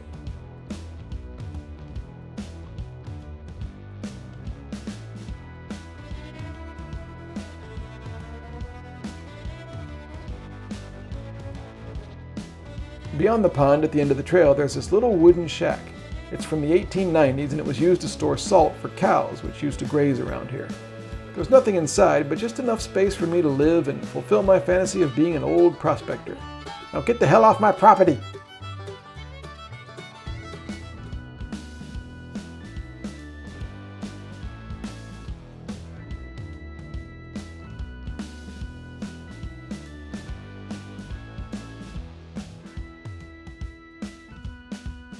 On the trees, there's evidence of lightning and fire. And we got a little bit more information about that later, because my new diabetes necklace broke.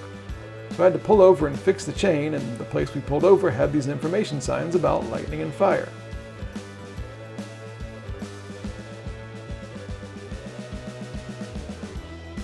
Once again, a lesson that naturally occurring fire and lightning are just part of nature's system of renewal.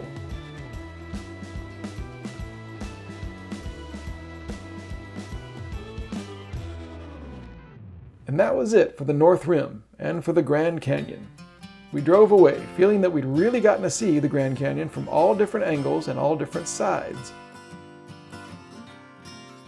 And shortly after passing another bison sign, we saw a bunch of people pulled over to the side of the road with their cameras out. Whenever that happens, you pull over too.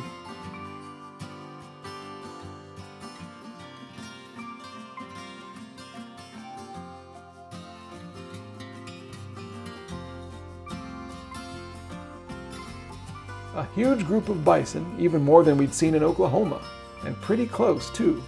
I encouraged Maseo to go closer and get some photos.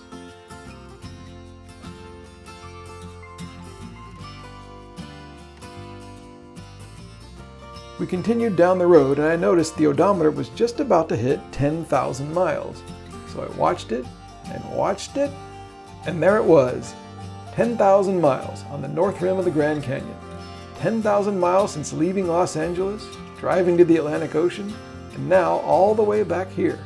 And we're still only in the middle part of the trip. It's only day 58.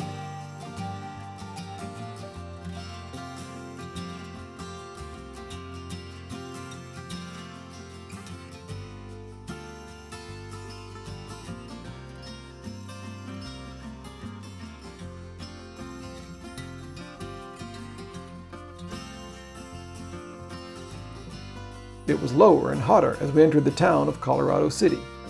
The air was dusty and hot, but the town is in a spectacular setting, and it was here that we hit the Utah state line.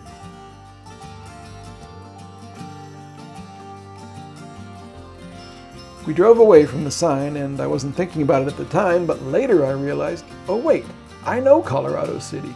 It featured heavily in the book Under the Banner of Heaven by John Krakauer. The book was about some murders committed in a Mormon fundamentalist community. Many of them live in towns like Colorado City, have multiple wives like the original Mormons, and don't always take kindly to outsiders.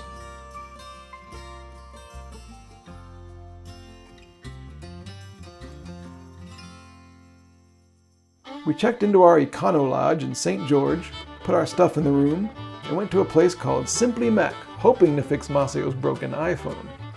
They said they couldn't do it there and it would take them as long as it would take us to send it off to Apple, so we might as well do it ourselves. Bad luck. There was only one choice for dinner in St. George for me, Larson's, because my name is Larson, even spelled the same way with an E. I asked the girl working there about it and she said, well, it used to be owned by a Larson, but now it's owned by a Garrett. But hey, to me, it's still Larson's.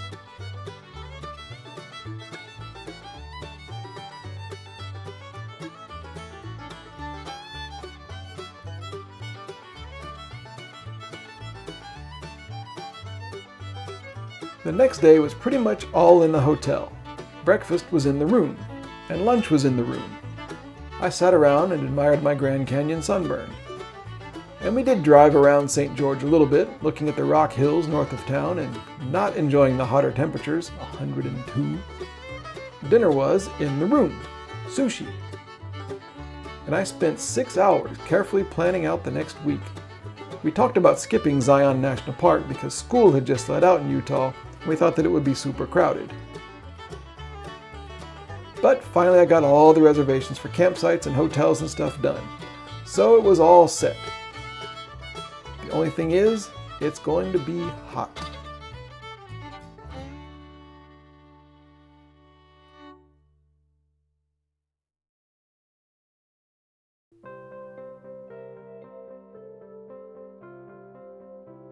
The next day, we were on the road before 7 a.m. on our way to Zion National Park. A Sunday morning in early June, just after school's let out for the summer in Utah. I assumed the park would be packed and there'd be no parking unless we got there very early.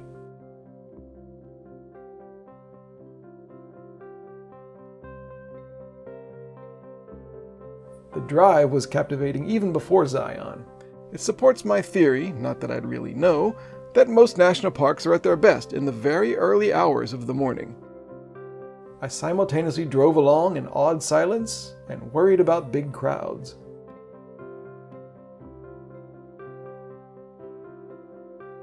We didn't even stop for photos at the sign.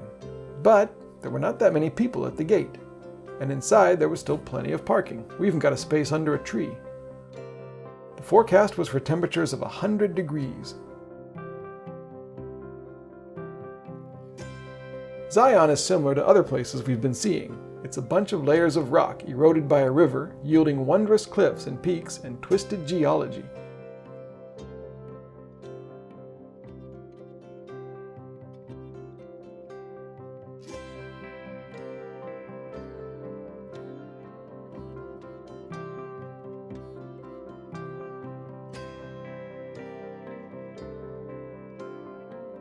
The thing about Zion National Park is that the main road is closed to regular vehicles during the busy season, and you have to take shuttle buses to various spots in the canyon.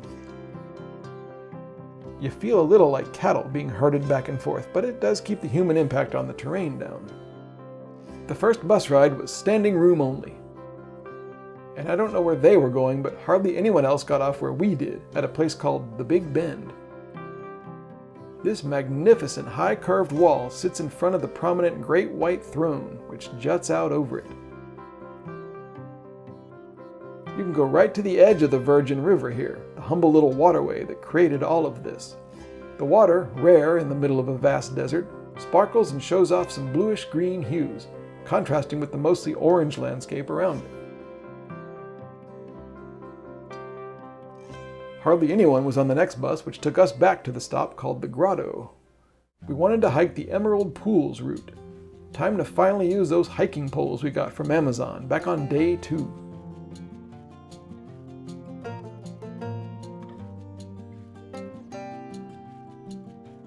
The Emerald Pools hike starts on a bridge over the Virgin River and takes you to 3 pools of water, lower, middle, and upper.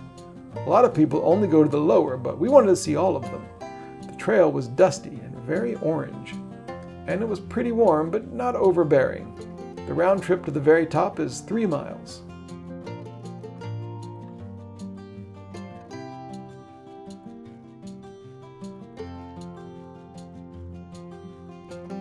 I didn't even use my hiking poles.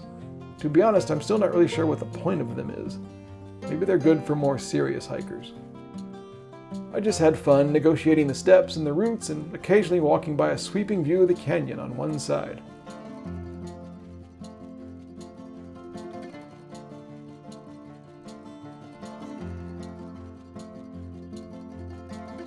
On the way up, we passed a girl who was listening to music on her phone, the song Anytime at All by the Beatles. I got it stuck in my head the rest of the hike.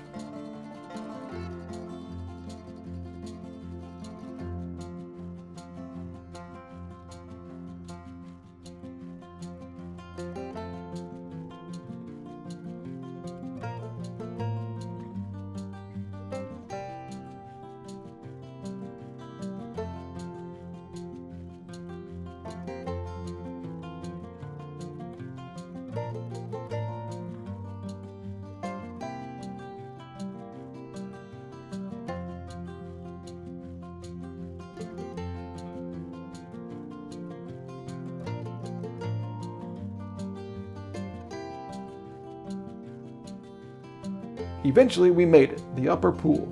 A few others were there too, sitting and resting and gazing at the clear desert water and the sheer cliffs overhead.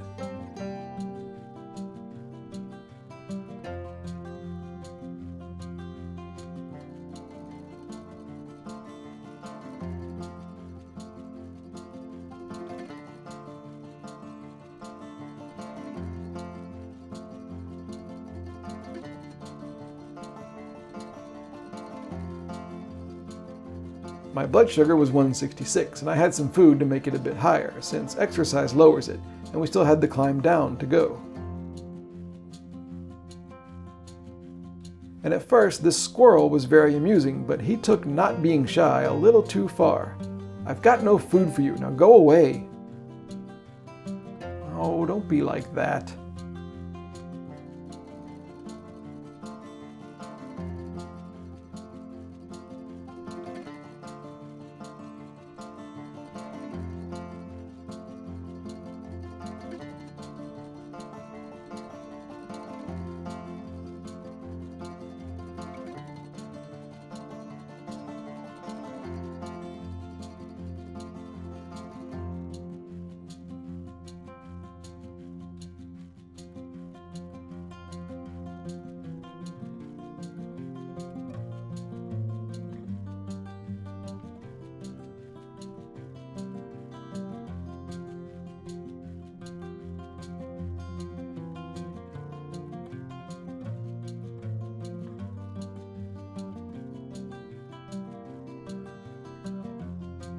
At the bottom, we found a spot under a huge tree for a picnic outside something called Zion Lodge. We ate the sandwiches I made last night and listened as a group stood in a circle singing Americana-type songs. God Bless America, Grand Old Flag, This Land is Your Land, stuff like that. So much for the Beatles in my head.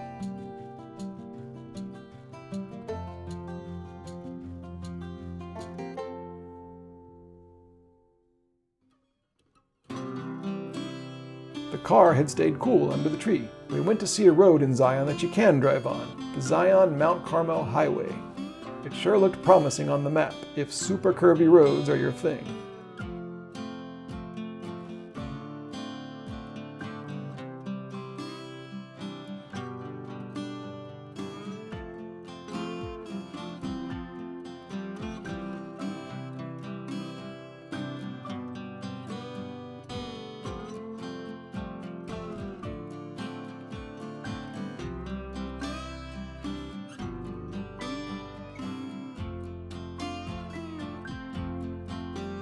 This was our last view of Zion Canyon. After a mile-long tunnel, you pop out into a totally different part of the park.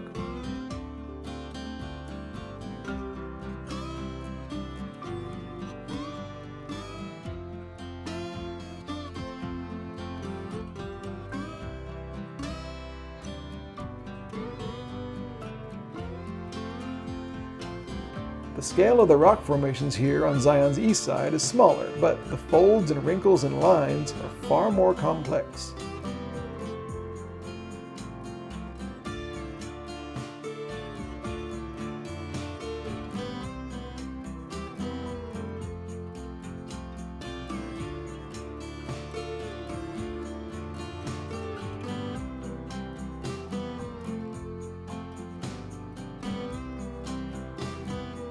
And finally, we took the opportunity to get our signed photos.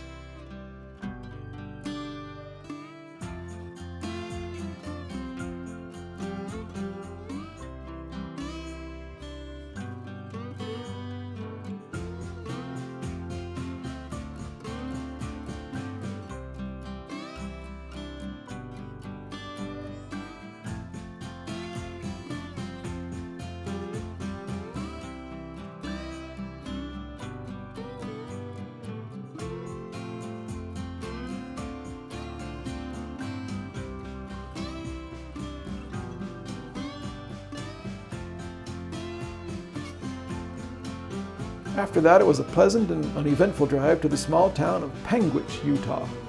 It seemed like a small and groovy Old West sort of place, but things did not go well for us here.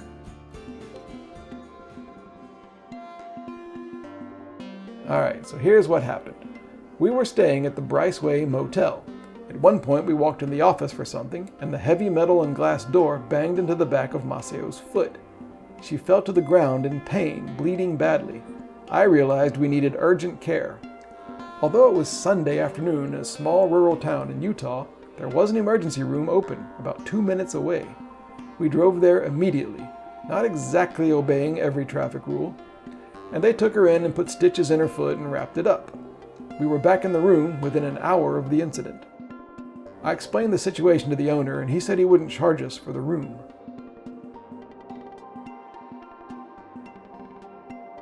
The rest of the evening was a bit of a blur.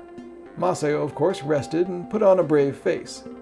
I went across the road to do laundry, dropping clothes in the street as I went, and dodging cars to run back and pick it up.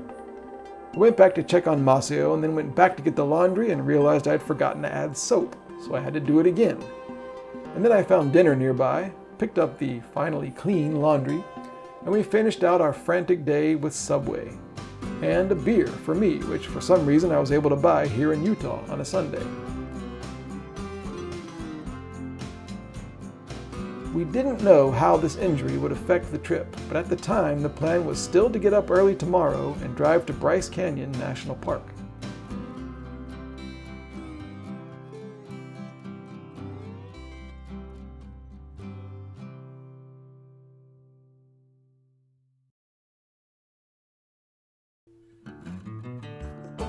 We were in good spirits on the morning of day 61.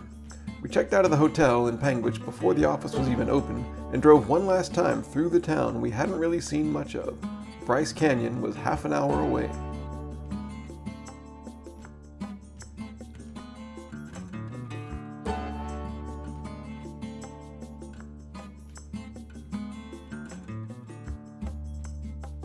The reason for arriving so early was to get a campsite before it filled up.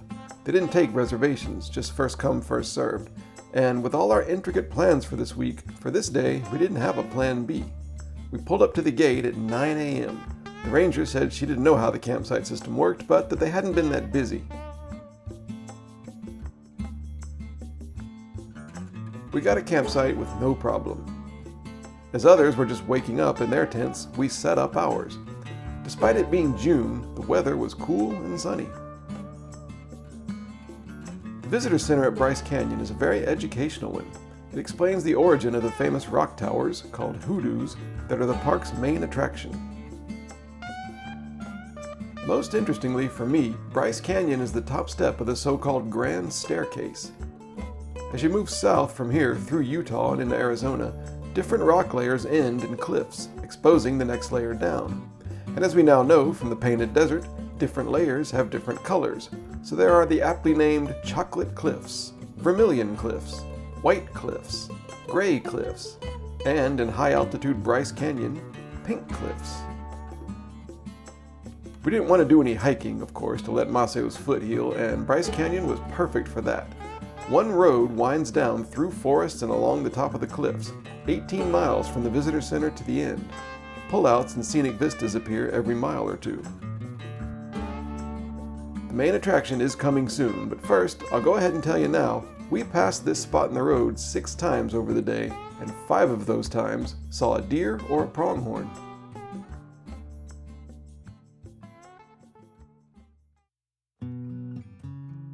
Our first scenic spot along the road was, fittingly, Bryce Point. Finally, we got to see for ourselves the vast undulating fields of orange and white hoodoos among the dark green fir trees. It was a stunning sight.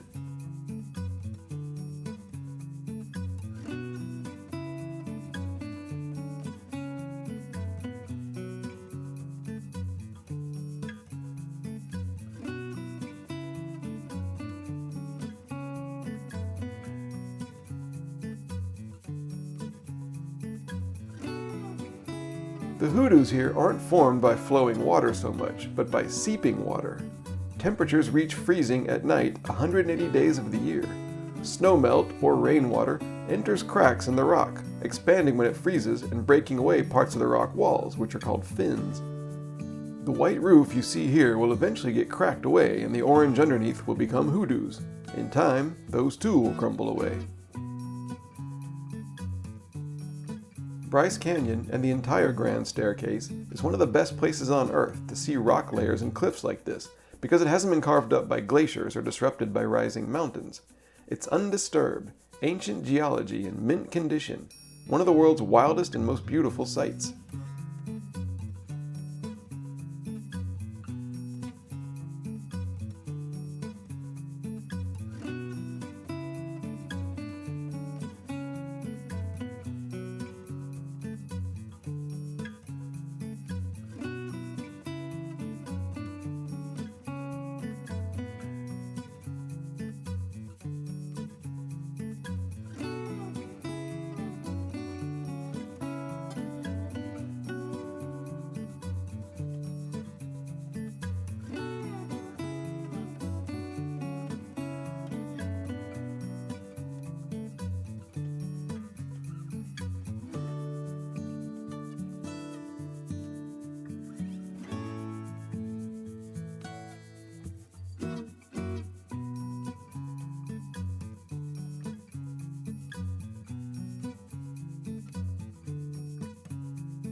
For today's picnic, we got lucky.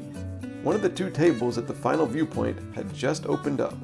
On a trip full of scenic lunches, Bryce was something else altogether.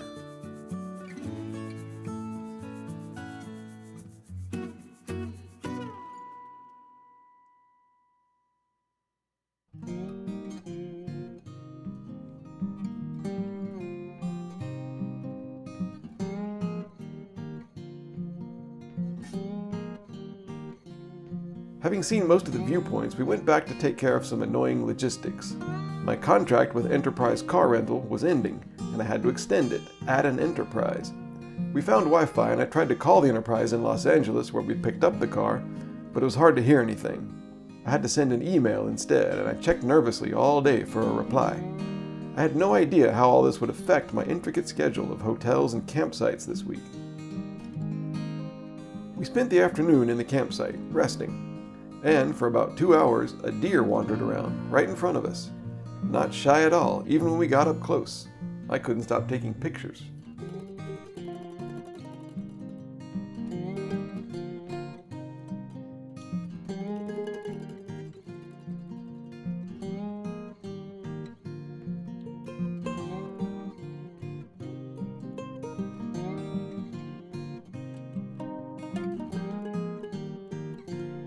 Later, after the campsite dinner, blood sugar reasonable, we drove by yet more distracting wildlife to see the one viewpoint we'd skipped earlier.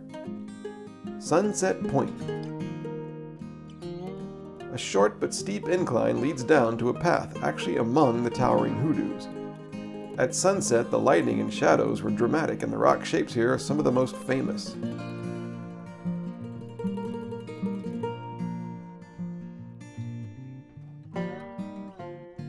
This prominent tower is called Thor's Hammer, and it's featured not only on the visitor center sign, but on one of the tokens we bought.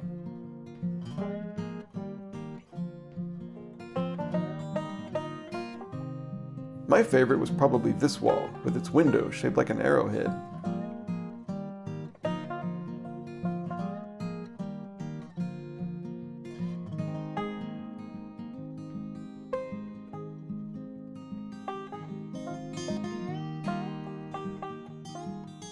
The moon whetted my appetite for the night sky, which even gets its own special section in the park brochure.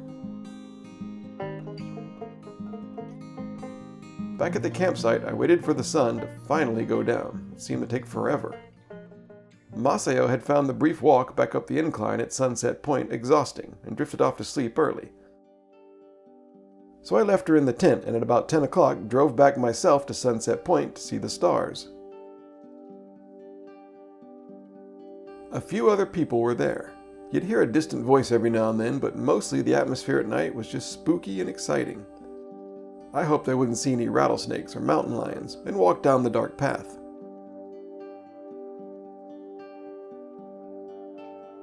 The moon was bright and my eyes adjusted eventually.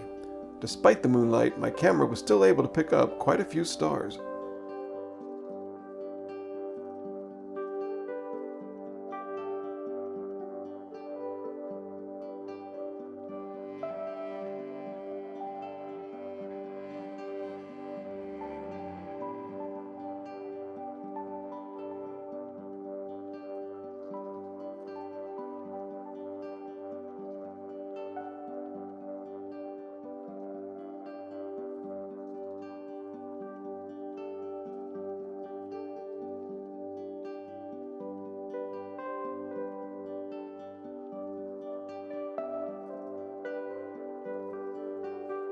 I found the short hike back up to the car exhausting as well, and was feeling lightheaded by the time I got back to the campsite.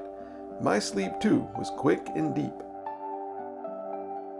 People have asked me, looking back, what my number one favorite park on this trip was. It's hard to say, I don't really have one favorite. But when pressed, I usually say Bryce Canyon. Its scale and colors and shapes and uniqueness were all in many ways a high point of the whole 90 days.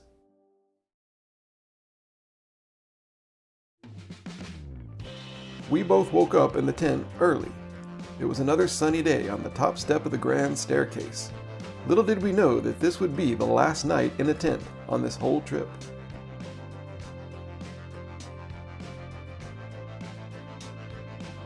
We were packed up and on the road by 8:30. The original plan was to drive to Bicknell, Utah, where we had a motel reservation. But turns out we have to go back the opposite direction to Cedar City first and take care of the car renewal, and then retrace our steps and go to Bicknell to get ready for several more national parks. So it was shaping up to be a frantic day, and it was, but not like we were expecting. The good thing about this out-of-the-way drive is that it goes through beautiful Dixie National Forest. But first we had to leave the Red Canyon area. Maseo took photos out the window with my phone as the road wound through pure awesomeness.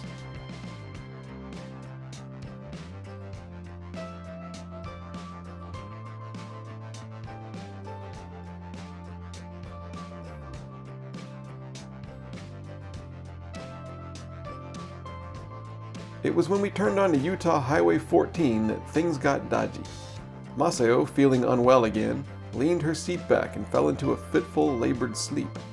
The drive through Dixie National Forest, over steep grades, around tight curves, and through sparkling green and blue meadows, was gorgeous, but I drove carefully and stopped playing They Might Be Giants and started playing Simon and Garfunkel instead, trying to make the drive smooth and soothing for her. I kept an eye on Maseo while trying to enjoy the variety of scenery on this lonely little road.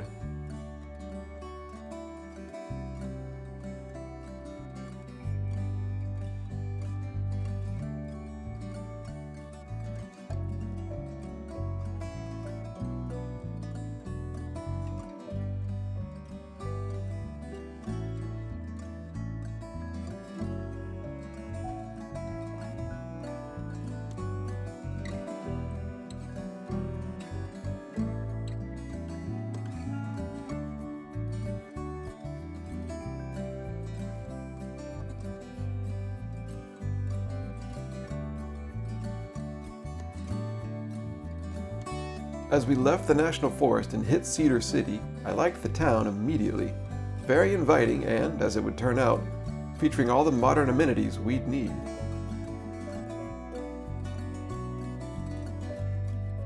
We pulled up to an Enterprise, but Maseo couldn't stand up. I became alarmed and realized we needed urgent help again. Amazingly, a big hospital was located virtually next door. So we pulled up to our second emergency room in 3 days, and they took Maseo in and ran some tests and hooked her up to an IV. While she rested, I drove back to Enterprise. One of those weird times where you're worried sick, but you have to go deal with grown-up things. I burst into the Enterprise office, babbling about the situation, probably incoherently. They were taken aback, but they glanced over the car and assured me that they'd take care of the paperwork, and I went back to the hospital. Maseo was feeling better. The doctor said she was exhausted. They prescribed some medicine and discharged her, and we drove back to Enterprise. Again, and I'm not getting paid to say this, they were great. They had the paperwork done, and the car was ours for the next month, the rest of the trip.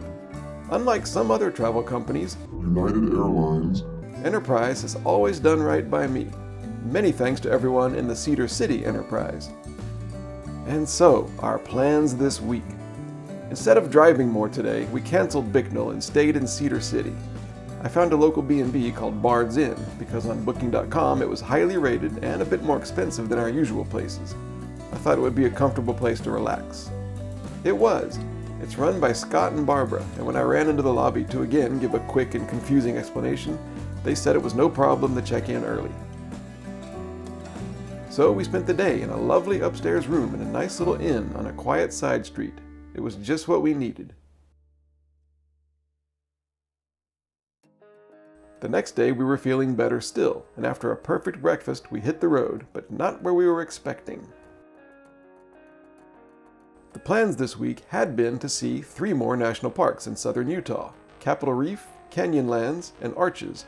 I'd booked a complicated network of motels and campsites. All of that is canceled, at least for now. For some of the things we got our money back, for some we didn't. Instead, we headed north, right up no-nonsense Interstate 15, with its billboards and boredom that shocked us after 10,000 miles of 2-lane highways.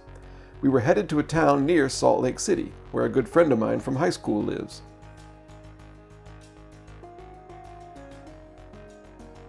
The most notable thing on the way up was our lunch at Burger King. Not the lunch itself, but this guy. What in the world is a seagull doing in the middle of Utah, hundreds of miles away from any ocean? We'll find out on day 66, although if you know your geography, the answer is probably obvious.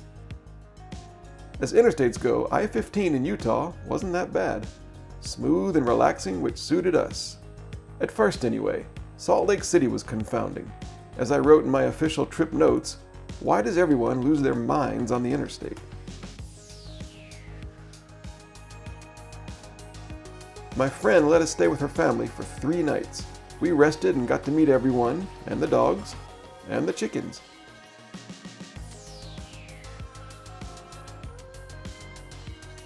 They went all out for us.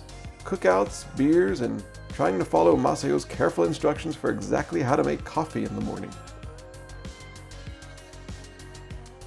One day we drove to a nearby mall to get Masayo's iPhone fixed, and she got a case for it. Looking back, I think Masayo and I were a bit shell-shocked after everything, and spent the 3 days just mooching and disrupting the household, taking advantage of our hosts. But the rest was just what we needed. Thanks for everything, Sandra. You saved the road trip, and you guys are welcome at my place anytime.